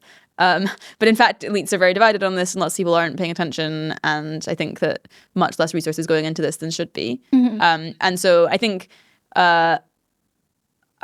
priors are kind of on my side here for people failing to adequately take account of their own interests. Yeah. I think that some stories I can tell for why elite groups won't be paying attention to this. I think actually it's similar to what I would say for the general population, actually, which is just there are going to be loads of other extremely distracting, extremely important seeming issues. People will be worried about whether there's going to be a war and whether they're going to have to fight in the war. Yeah. This will be like pretty salient to people. Things like becoming unemployed will be pretty salient to people. I think that the whole like AI sentience, AI rights thing will at some point become very salient also. So that's one piece, is there's going to be lots of very worthy, big seeming, urgent issues that people will be drawn to. And then the other thing is, how much visibility will they really have on the power concentration stuff? And this ties into the epistemics thing. So in particular, I'm worried that there'll be, by default, very low transparency on what's going on. It won't be easy to find out who has the best models. It won't be easy to find out who has most compute. It won't be easy to find out what backroom deals are happening between big actors. I'm sure there'll be some information about this, and I'm sure there'll be some people paying attention. But will it be easy to tell the difference between normal amounts of corruption and normal amounts of collusion between business elites versus, this is something different where I might now lose power forever? I'm not sure how easy that will be to tell. In worlds where it is very easy to tell, and where there aren't other issues that seem more pressing, then I think that you're right. People will fight tooth and nail against this. Yeah. I can imagine like if it's a situation where you're just seeing just like really obvious like lobbying or something by AI companies, like it's more obvious. But I can totally imagine like these particularly powerful people being kind of told by more powerful people around them that like trust us, like, you're going to benefit, you're going to get a piece of this pie, like, we're pals, we've done lots of business deals together, like, you know, we're going to be fine, it's going to be great for us. And presumably people always go into these kind of situations with like some degree of skepticism. But yeah, I think it would be possible to be persuaded. Yeah, I think basically think that like I do buy that it might be quite hard if you're in that kind of position to really realize that the wool is being pulled over your eyes or something. Yeah. I think an additional point that your comment raises is it's not clear that this will be against the material interests of these people. And there's a question about how easy it is to buy people off, either elites or the general public, where, for example, in many situations, you might end up with such enormous returns to capital that anyone who has any capital is going to become really very wealthy compared to the present day. Are people willing to sell their birthright for a lot of money? And I guess I kind of worry that they are, and that people won't pay enough attention to things like, oh, well, like, I'm going to be fine, but people who own no capital in poor countries are going to starve, or I'm going to be fine, but my children won't have any political rights, and there'll be nothing they can do about that. Yeah. Like, there's some worry that there'll be so much money sloshing around that the very top players will be able to buy off the people who could oppose them. Yeah. Okay. I feel like this side of things is beginning to make more sense to me. But there's like another thread that like keeps coming up throughout this conversation, which is the assumption that we're in a world that's just moving quite fast. I think in particular, like, the thing that's being imagined, well, there's a few things being imagined. It's like, okay, we start to have AIs automating a lot of stuff in the economy, including AI R&D itself. So we're getting AI systems sort of rapidly becoming more and more intelligent. We're getting AI sort of rapidly pervading throughout society and doing more and more of the complex work, or like more of the heavy lifting in the economy. And this is all translating really fast into like increased industrial capacity. And it's also sort of like the amount of production is like crazy. It's like economic production is just like so many times higher than we've ever seen before. And like information is also like bam, bam, bam. It's like it's everywhere. It's like moving really fast. Like it's hard to keep track of what's true anymore. Yeah, I mean, in that kind of world, you imagine a couple of things. Like, you imagine that it's like pretty hard to notice when things are going badly and like do something about it. And like, especially when the thing you need to do about it is like, I don't know, redesign your entire social structure or something. And the other thing that happens is like, with some of this, like if you are the leading AI company, the first to get to this point where you are in an intelligence explosion, getting these AIs rapidly redesigning better and better AIs, you could just like quickly pull ahead of the rest of the competition, which is like also a way in which power gets concentrated. Yeah, so I think it seems like pretty load bearing to me, basically, that we're in this quite fast moving world. But then there is some evidence that things might not move quite this fast, that like AI progress will be a bit more modest. Things will take off more gradually once we start getting AIs automating AI R&D because of various things. Like maybe it's something to do with like on the kind of permits and red tape side of things, where it's like just hard to get stuff done quickly. Or maybe it's on the side of like we shift to a world where more we need to sort of do more inference time compute, i.e. like AI systems, once they're deployed, need to spend more time thinking and use more compute while they're being run, which means like we can run fewer of them and they take a longer time to do things and stuff like that, which like makes the feedback loops that we're talking about in an intelligence explosion go slower. And there's just like a whole host of other things that people point towards that means that like maybe the world just doesn't move this crazy fast. Yeah, and in that case, I wonder whether like the threats that you're talking about seem quite so worrying. Does that sound right to you, or do you think that we should also be very worried about like slower moving worlds? I'm still quite worried about slow moving worlds, and I think basically I want to make a distinction between different routes to power concentration Yes. here. So there are some kinds of power grab that I think you only get if there's a big intelligence explosion, or it's much more likely that you get with a big intelligence explosion. So the kind of robot army scenario where like one company becomes so powerful that it can very rapidly and secretly build a robot army and take over the world would be a classic example of one that requires a really quite big intelligence explosion. And for that kind of scenario, I'm like, yeah, this is entirely load bearing. If you don't get that, you won't get that scenario. For other things, though, I think you don't need a big intelligence explosion at all to be concerned about concentration of power. So, and this includes some power grab scenarios as well. So, for example, the government power grab scenario that I described, where a head of state is deploying AI systems in the military and making them personally loyal to that head of state, there doesn't need to be any big capability gaps between AI companies. There could be multiple AI providers, lots of different companies who are competitive, who are selling systems to the government. The key thing that's gone wrong there is backsliding in the government and a lack of coordination between AI companies to prevent the government from doing this unethical thing with their systems. So there are power grab scenarios which you should worry about even in slower worlds. Also, there are non power grab scenarios which like more come into play in slower worlds. So I think that a lot of the economic scenarios we were discussing would happen quite late in the day, and it could be after quite a gradual period. And I also think that the epistemic factors kind of potentially matter more in slower worlds, because in fast worlds there's not really enough time for significant amounts of power to be garnered via these epistemic feedback loops, which are a bit slower. So I'm still concerned about power concentration without a big intelligence explosion. Maybe it's worth us drawing a distinction between intelligence explosion and is the pace of change faster than today? Right. Yeah. So there's a big spectrum here, because an intelligence explosion really is a very extreme amount of change.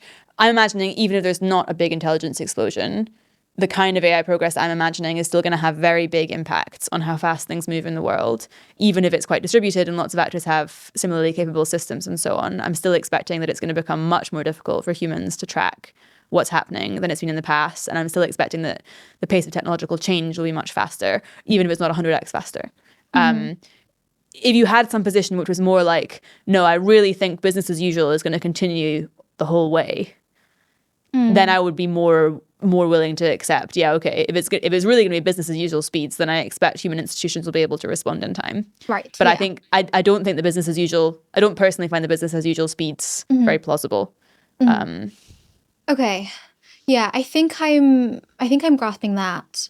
I think, yeah, where else might the speed be very important? I guess one of the things that I mentioned is speed being important for one AI company getting a huge capabilities lead over others, because one would imagine that if they get these sort of very rapid feedback loops in their development of better and better software, once they hit a certain point, they can like very rapidly pull ahead of the rest of their competition, which is like one way that power could get concentrated. But it does, I guess, strike me that even if you have a world where lots of AI companies are kind of roughly neck and neck, yeah, you could still have like very intolerably concentrated power in like a sort of group of executives of different companies.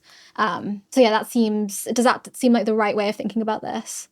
Yeah, I think that's right. You can imagine it as a group of executives or as potentially a group of government officials, or maybe some mixture where it's like, cool, now there's a big international project involving a bunch of different AI developers, and the central committee of that project calls the shots. Yeah, and that still seems like extremely bad if the other dynamics that you talk about play out, such that it's only that sort of committee who's really steering how the future goes. Yeah, that also seems very bad.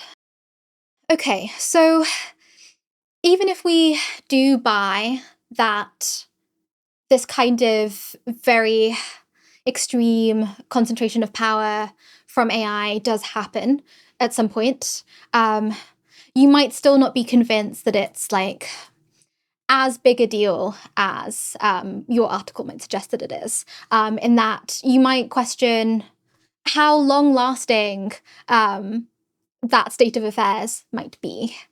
So it does seem that there have been lots of cases throughout human history where things like technologies or like shifts in the economy have enabled a group to like take control to like an undesirable degree. But I think previous instances of this, like previous totalitarian regimes like the USSR and Nazi Germany, they've all fallen eventually. And there are like various reasons why it's quite hard to retain your power for that long. Not least because most people don't want that to be the case.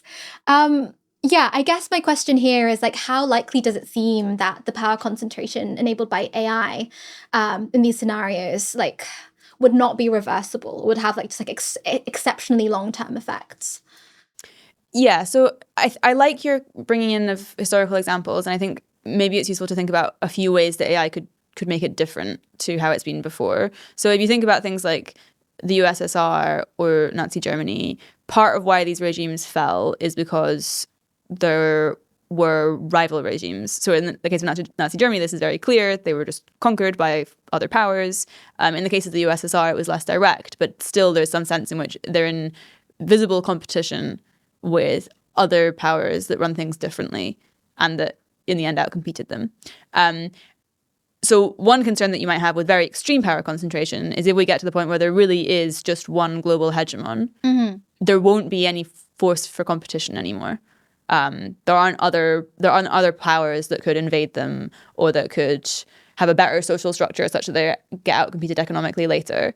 And so you might end up with stasis because of that. That's one thing that could be different if power concentration becomes very extreme. Another thing that could be different, even if you don't get to a global hegemon, is that AI might enable us to make kind of binding commitments in a way that we haven't been able to do before, where you can get AI systems to enforce deals in perpetuity. It's not clear that this will be technologically possible, but it might be. And if it is, then you could end up with, even if there are still multiple powers, they might end up making some kind of deal to divide the resources in perpetuity, such that kind of power concentrated states end up with control for the rest of time over some slice of the universe, in a way that seems, very, very worrying. I will say that those are some reasons why you might think, oh, this could last for much longer than previous dictatorships have lasted. I will say that in general, I'm kind of skeptical of forever claims and worry that we lack imagination, and that things will in fact continue to shift in ways we haven't thought of. But I don't think that you need forever to justify worrying quite a bit about extreme power concentration. So I think partly you can just think that this is a bad state of affairs in and of itself and that you care about it even if it lasts 100 years or 10 years or whatever. You just want this not to happen. Yeah, it definitely does seem to me that all of this feels pretty worrying, like kind of regardless how long it goes on for. I think the place where it's sort of salient, how long-lasting these effects are, is if you're trying to make the decision about like, well, do I want to devote my career or my efforts towards solving this problem or towards like preventing human extinction or something, which we like can't, like literally like we can't get back from that. Yeah. Do you have takes on how you would prioritize working to prevent extreme power concentration versus like extinction threats? Yeah, good question. I mean, one comment would be currently extreme power concentration driven by AI is way more neglected than preventing extinction, for example, from AI. And so just on neglectedness grounds, it doesn't need to be as important. It can be, 100x as important and still pretty competitive on this margin. Yeah. Then responding to a specific kind of existential risk, which is AI risk and the risk of AI takeover, I think this is actually often somewhat over-egged as a like clearly forever kind of problem. I agree with you that literally all humans being dead is irreversible, but a lot of the kinds of existential risks people are worried about from AI don't result in that, and therefore have more of this uncertainty about how things play out over the long term. So you could imagine that there's some kind of AI takeover, and maybe humans are then disempowered over the future.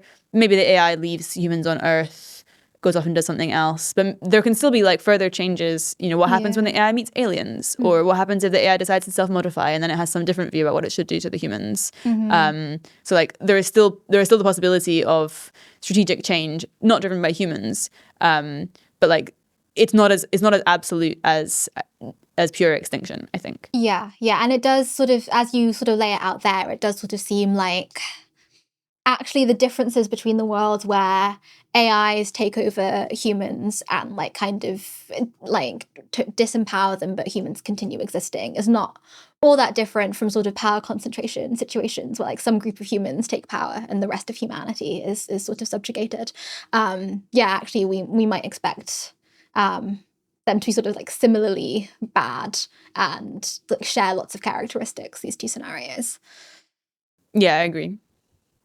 One other observation here is that the story you lay out, the selection of stories that you lay out also seem to have like pretty similar dynamics to threat models that people call gradual disempowerment, like based on, there's a paper by like Jan Koolweit, Nora Mann and others that like sets this out really well. But yeah, as I understand it, that threat model has like pretty similar dynamics going on. There's some sort of degree of like humans becoming kind of irrelevant because of their not really doing much economic production anymore compared to AIs. There is some degree of like AI controlling or being used to control the sort of information environment.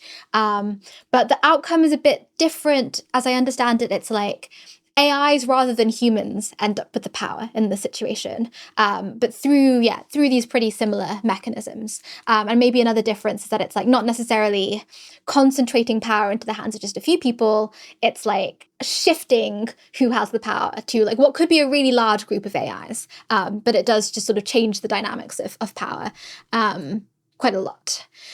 Yeah. Do you think that there are like important distinctions between those sorts of threat models where, it's the AIs who are themselves who are in power versus the ones that we've been talking about today, where it's like some group of humans who have all the power? Or like, would you approach these problems in the same kind of way? Or is it important to treat them quite separately? I don't think it's important to treat them separately. I think that they're very overlapping. Yeah. And I think right now it's somewhat unclear, which frames will be most productive. And I think it's good for people to be working in different frames and pushing ahead on them. In terms of whether there are important distinctions, I'll flag a distinction which I don't think is that important, which is whether humans or AIs end up in power. This is something that I've chatted with the gradual disempowerment people about, and they're like, this is such a random, arbitrary line to draw. Why would you draw it? Like, why are you talking about power concentration just for humans? Yeah. And I kind of agree with them. And the reason I'm drawing the distinction is just for like analytical simplicity. I'm like, okay, let's carve off a smaller chunk of the space and talk about these kinds of outcomes. It's not because I think that the dynamics that could lead to AIs in power are like fundamentally distinct. I think there are some routes that I expect to be distinct, but I do think that there's going to be a lot of overlap there. And so I'm not trying to say this is a really important conceptual distinction. I'm just trying to say, it's pragmatic. And some people will find power concentration easier to think about, and others gradual disempowerment. Another conceptual distinction is this thing about, are you thinking about power becoming concentrated, or are you thinking about most people being disempowered, which doesn't necessarily mean that power is being concentrated. It just means that power is shifting. There, again, I'm pretty sympathetic to the gradual disempowerment view that power concentration isn't like the only form of bad power shift, and we should also be concerned about other ones. Maybe a final distinction, which is more a distinction in emphasis, I think, than in conceptual landscape, is I think the gradual disempowerment people are thinking more in terms of emergent dynamics and systemic forces than for example, people are thinking about power grabs who are thinking more about kind of agentic strategic action. I think everybody would agree that there will be some of both of these things. And then there's a question about, whether we should prioritize one over the other. My personal opinion is we should use frames that allow us to keep both in scope because they both seem likely to be important dynamics. We see that people are power seeking and we see that actors seek power for themselves. We also see that there are important structural forces that shape how power shifts. So I'm kind of pro keeping both in mind. Yeah. Okay. Yeah, that makes sense to me.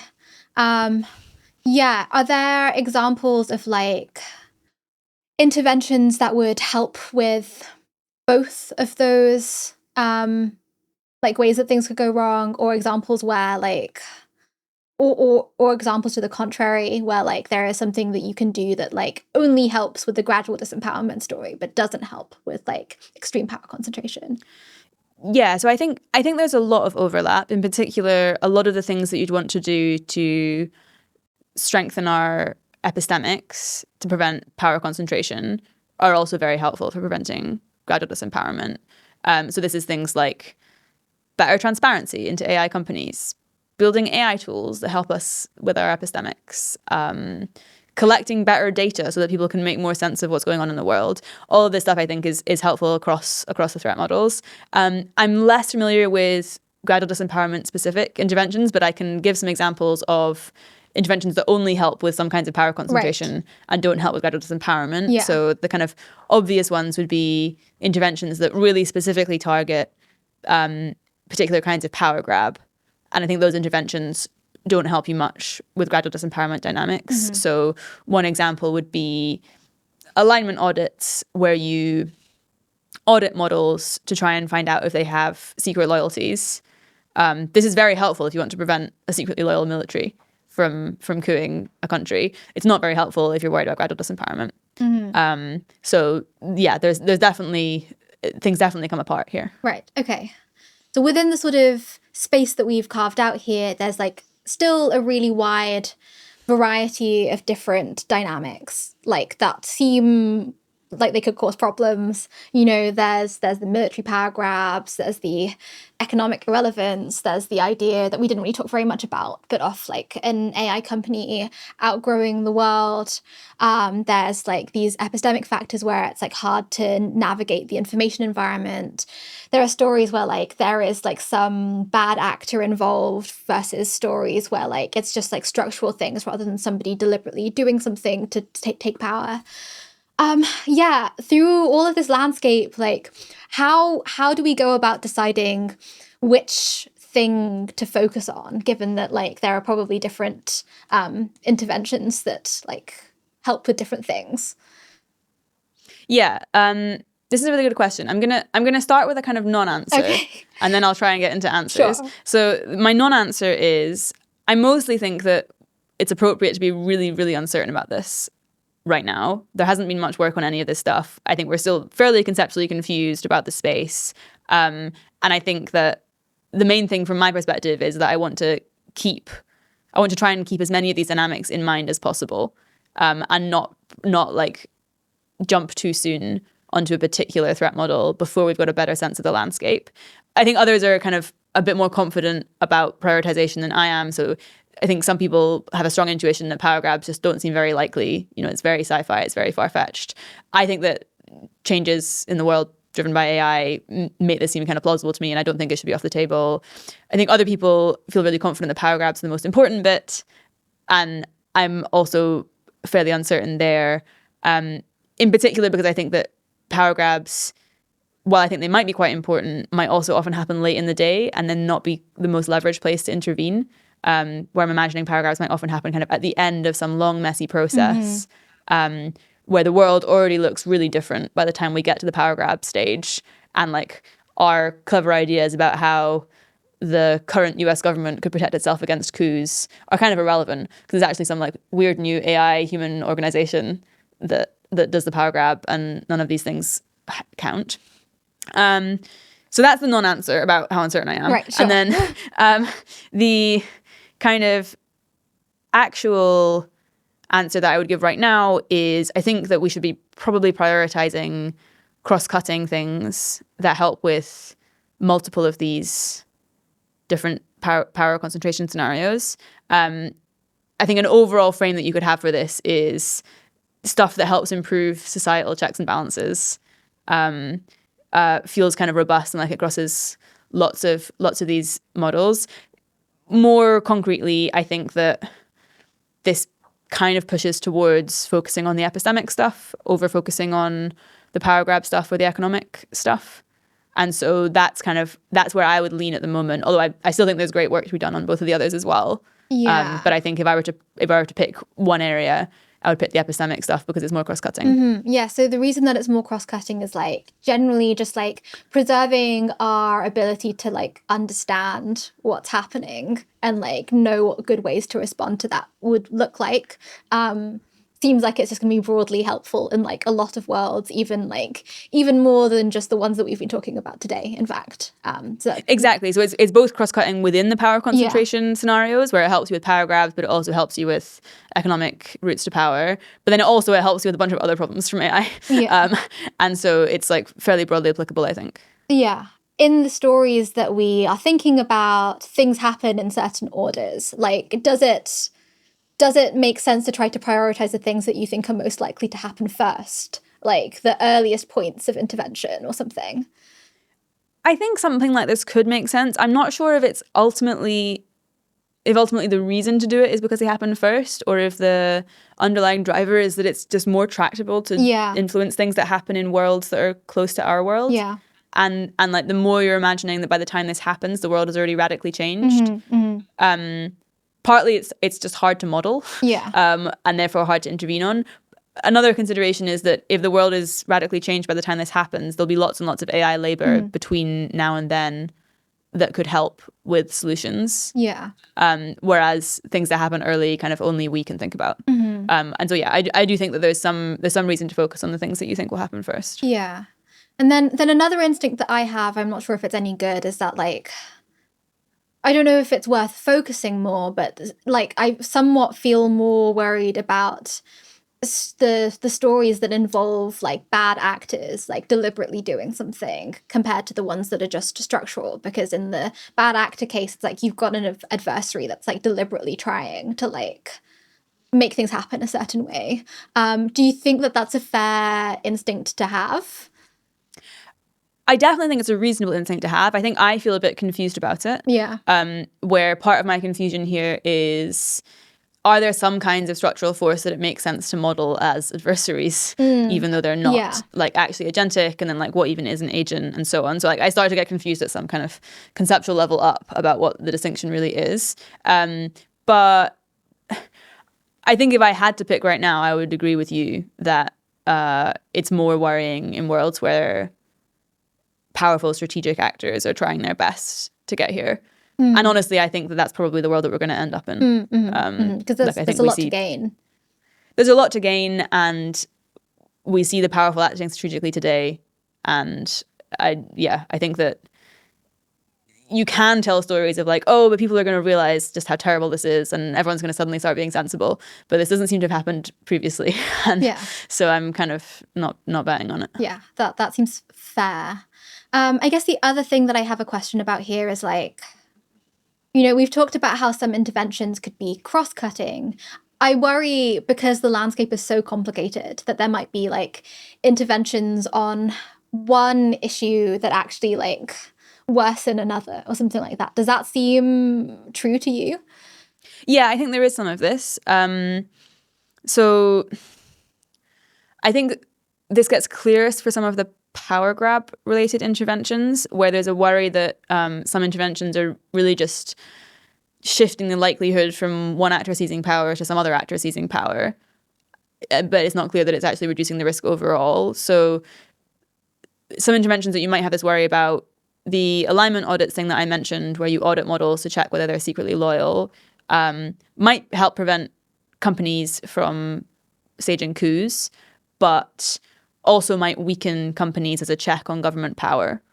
So you can imagine kind of well-intentioned companies that put in secret loyalties such that they can deactivate systems if the government is trying to misuse them to seize power. And then if you prevent secret loyalties, you prevent this route to checking the power of an abusive government. Yeah. On the flip side, you can say the same kind of story about measures like government oversight over labs. Maybe this is helpful for reducing the risk of lab coups, but it maybe also makes it more likely that government actors can abuse their position. Yeah. So I think there's some real worry there about shifting probability mass around. You also see this kind of dynamic with other interventions, though. So you could imagine that some AI tools for improving epistemics are quite dual use, and maybe you develop a tool which helps people coordinate, and that also helps the people who want to stage a coup to coordinate. There are worries like this at lots of different levels. Yeah. Okay, so what I'm hearing off the space of options for how to intervene, it seems like quite a few of them end up in what I would call a sort of who watches the watchmen kind of situation, where we can maybe prevent one group AI companies from becoming disproportionately powerful, but we do that by making government or people who set standards or something like that more powerful. And I guess the worry that I have there then is how much leverage do we actually have to stop power getting concentrated, full stop, versus just shifting who ends up with the most power?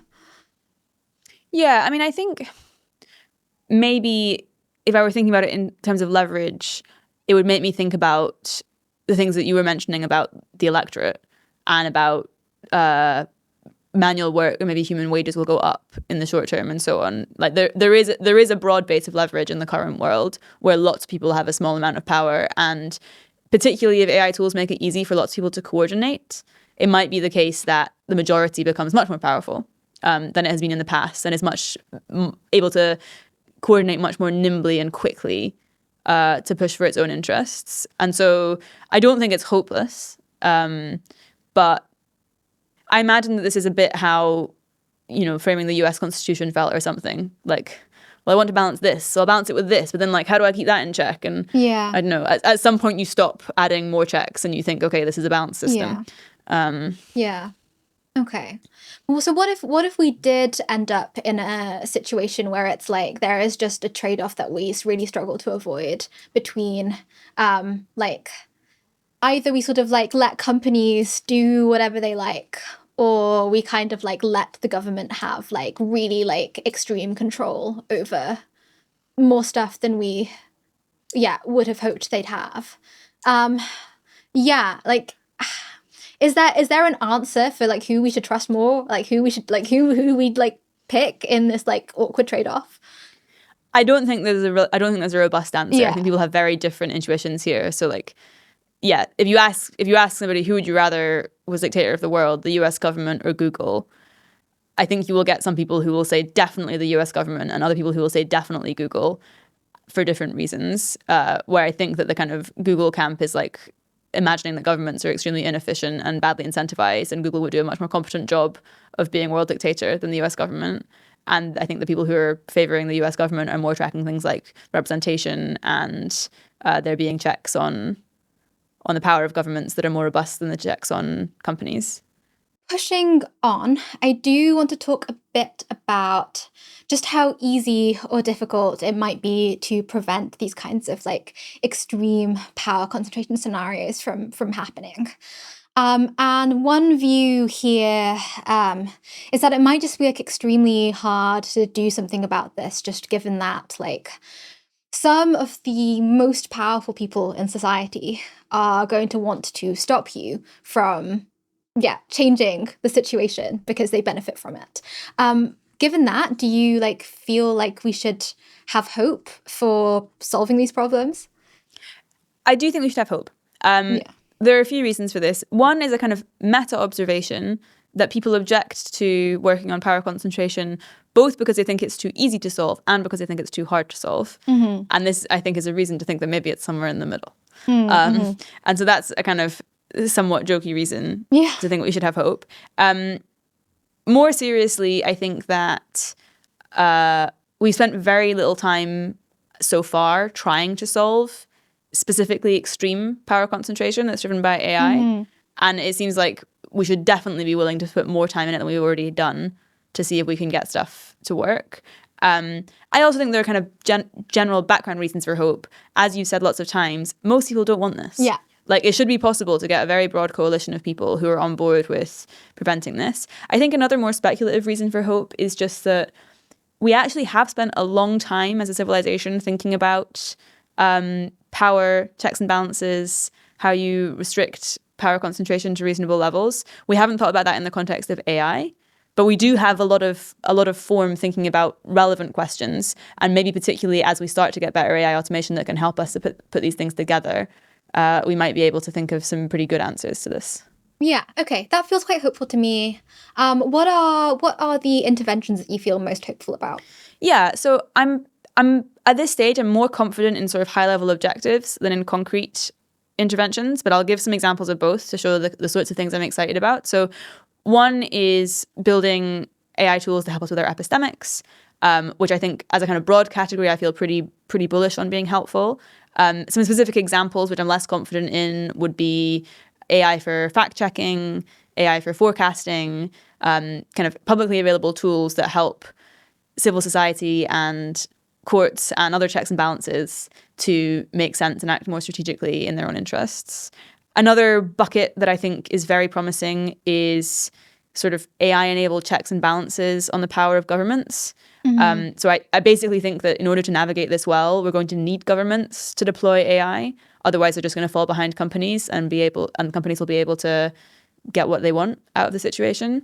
So we're going to need government deployment, but also government deployment comes with lots of risks of its own in terms of power concentration. And so there's some sort of how do we thread the needle here? What does safe government deployment look like? That I think is very important and well worth people investing time on. There are a few concrete things here which I think are quite promising. So one is law following AI, which has been proposed by O'Keefe and others at the Center for Law and AI. This is basically just training AI systems to follow the law such that they can't, in fact, do things which violate the law. This seems like a really good, robust policy to have for government AI systems, and I would be very excited about people pushing on that agenda. Another example would be procurement rules for what kinds of procedures there are for companies that provide AI systems to governments and what safety checks they need to go through. So that's another bucket. I'll just gesture towards some other things that I'm quite excited about in this regard. So one is transparency, making sure that the right actors have access to the right information about what's going on in AI companies and in governments.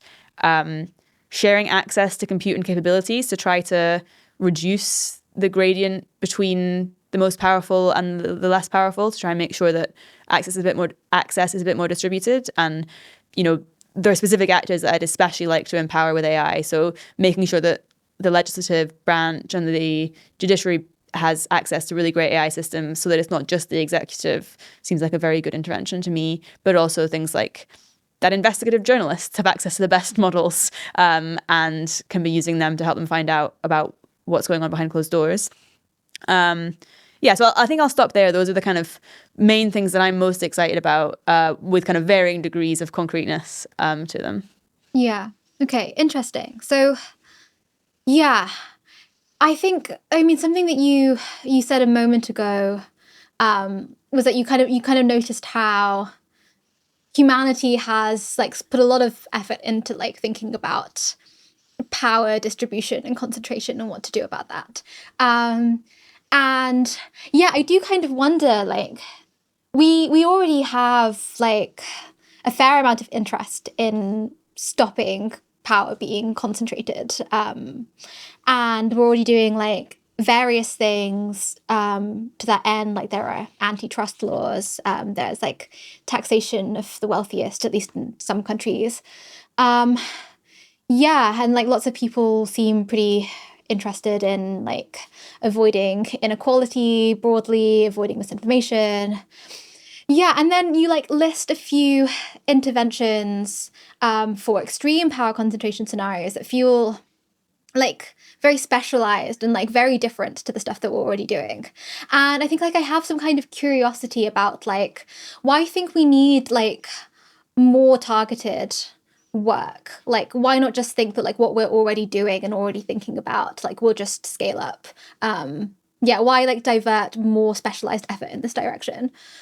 Yeah, good question. So I definitely think that the work that's going on today to stop non-AI driven power concentration is relevant and helpful here. And so I'm not trying to dismiss that or say, oh, it has nothing to do with the problem I'm concerned about. It definitely does relate.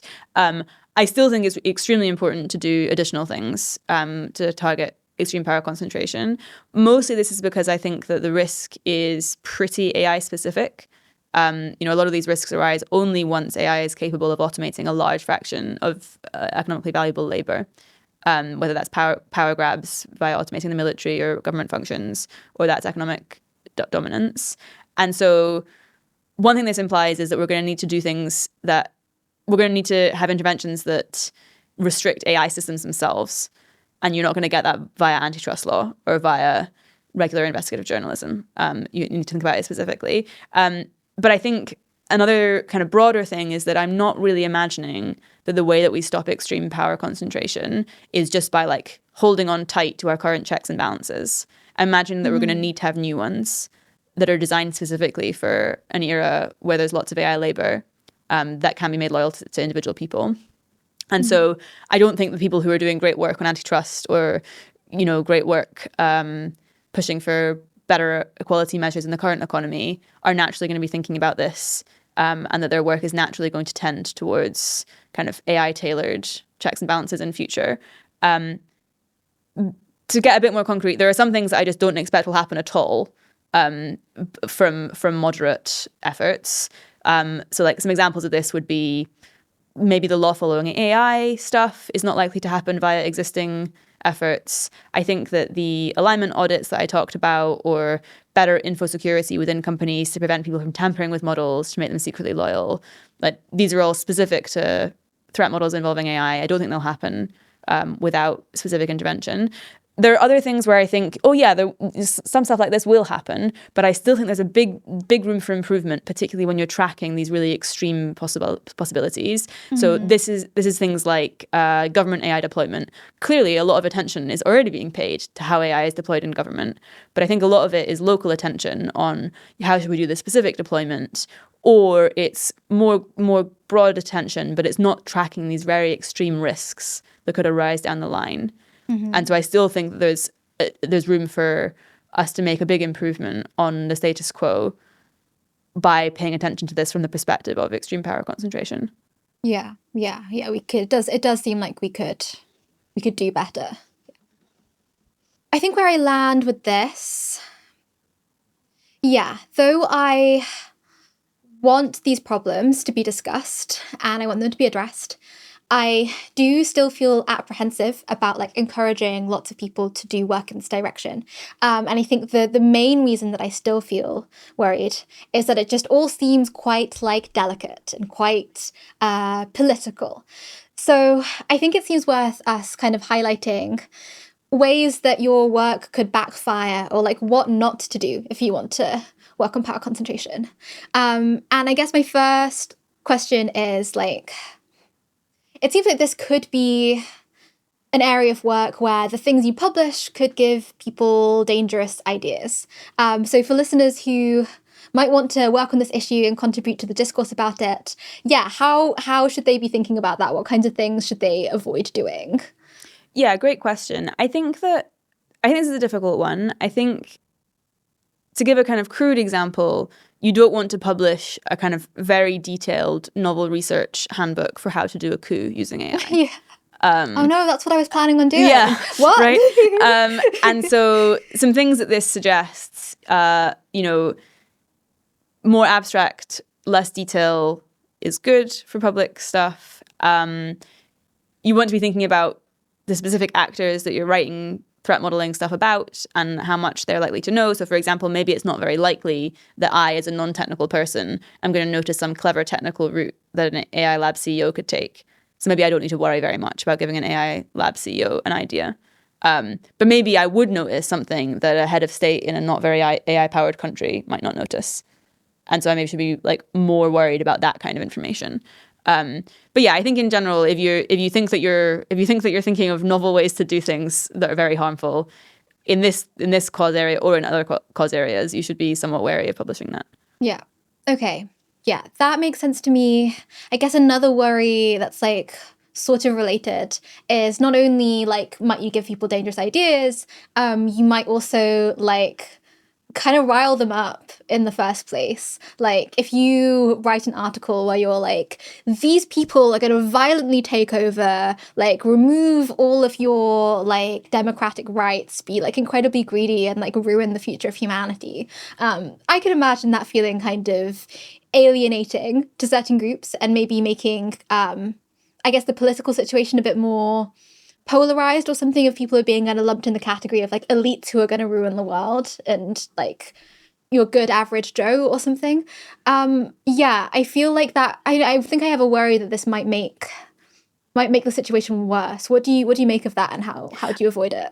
Yeah, I definitely think there are ways of writing about this that could make it worse. And throughout this conversation, we've been talking about the good world as worlds where there's this very broad coalition of people who don't want this to happen. And I think a risk with kind of fiery, non-nuanced, uncareful work to try and reduce the risk of power concentration is that, in fact, you politicize the issue and you make it hard to create coalitions like that. Because some people become like ideologically opposed to, for example, interventions that reduce the risk of power concentration because they see those as right-wing or left-wing, or they see those as coded in some way. And I think this is a more subtle thing where it's significantly about what's the tone that you write with and which words do you choose. And I think it's good to get a lot of feedback on this sort of thing. When writing the problem profile that I wrote on extreme power concentration, I initially wrote a problem profile on AI-enabled coups. And part of the reason I changed that was for this consideration. It was also because I was starting to notice, I actually care more about these other dynamics besides coups as well. But a significant part of the decision was also, this seems like a more spicy framing that's more likely to tend towards political discussion. And maybe it's better to have a kind of slightly more boring title, like extreme power concentration, that like people are less likely to fight about. Yeah. So the advice is be less interesting. I think don't lean into spice on this topic. Yeah. Boring is good. Yeah. Boring is better. That makes sense to me. And I guess the thing not to do is to just like go into working on this and being like, I am just going to publish everything that I think is true. Like you've got to be more nuanced and like more careful with what you're doing here. Yeah, I think unfortunately, because it's a very political topic, you do need to kind of think strategically about what you write. And for some types of researcher and thinker, that's not going to be a good fit, because it's going to be important to their process to be able to be more free. And so like, I think this is suited to like particular temperaments, this kind of work. Yeah, pushing on here. What do all of these concerns about power concentration imply for governance models? So like people often suggest models for AI governance, like an AI version of the Manhattan Project, where there's like some US-led effort to build AGI faster than its competitors. But there are other options, like you could have some kind of international consortium, or you could like advocate for like widespread open sourcing. There's a whole bunch of things you could do. Do you have a sense of how good or bad these different models are from a power concentration lens? Yeah, so I think when you start thinking about power concentration, firstly, a Manhattan-style project starts to look a lot worse, particularly if it only involves the US and there are no other countries to provide a check, particularly if it only involves one AI company and there are no other developers to offer a check. And so I think, I'm pretty concerned about a Manhattan Project and think that it would probably be bad. I think it also has implications for other types of international project, though. So you can think about kind of properly international project where there are lots of different companies lots of different countries coming together. And maybe if you weren't thinking about power concentration and you were just thinking about representation, this would seem like a really attractive option. I think the power concentration doesn't necessarily make it a bad option, but it does make it a riskier option. Right. Where the concern would be if you bring all of this power together into one institutional body, that body becomes extremely important for whether or not power is going to be checked in future. And so then it becomes a question of like, do you really back us to do institutional design from scratch in a way that's robust to the AI future? And, I worry about that. One thing I will say about international projects and power concentration, though, is that potentially you can limit a lot of the potential for harm by making sure that there are multiple AI developers as part of that project. So, for example, me and my colleague Will McCaskill are kind of pro a model that's based on Intelsat, the organization that managed the global satellite network. And there's a kind of, the model there is that there's an international body that governs the development and deployment of AI. But the way that they do that is they contract things out to different private companies. And so you still have multiple frontier companies who are similarly capable. Obviously, this depends on there not being a massive intelligence explosion. And if there is, then you don't. But I think that potentially you can limit a lot of the risk by having multiple companies involved. Right. And this, the Intelsat model that you referenced, you actually have an article on that, which we can also stick up a link to. Okay, we are coming to a close. Before we do, we've talked a lot about the many different ways the future could go really wrong in like really horrible ways. Do you have a vision for a flourishing future that you could share with our listeners? I don't think I have a very concrete one, but I can say some elements that I would be excited about in a flourishing future. One thing that I am excited about is there still being humans, and those humans being happy and human-like and getting to choose to remain human and still do things like have children, make music, write their own books, even if AIs write better books, this sort of thing. And so that sounds good. I'm fairly pro there should still be humans in the future. And I think others are maybe less so than me. I'm also quite excited about there being something like diversity in the future. I want there to be different pockets of the universe doing different things. And I'm quite frightened by, well, we should figure out what the best thing is, and then we should use all resources to make the best thing style arguments. I'm opposed to that. I want to do something much softer than tell the universe we're the best thing. Because I don't think that that's very robust, basically, and because I like intrinsically value things being diverse. Right. Yeah, that makes sense. Okay, we've grilled Rose today on extreme power concentration scenarios, whether they're plausible and so on. But yeah, we haven't gone into like the full details of the case that she actually makes in the article. I'd really encourage people to read that. You can read it on our website or listen to it in our narration feed. Rose, you've been so great. Thank you so much for coming. I really enjoyed it. Thanks for having me, Zashani.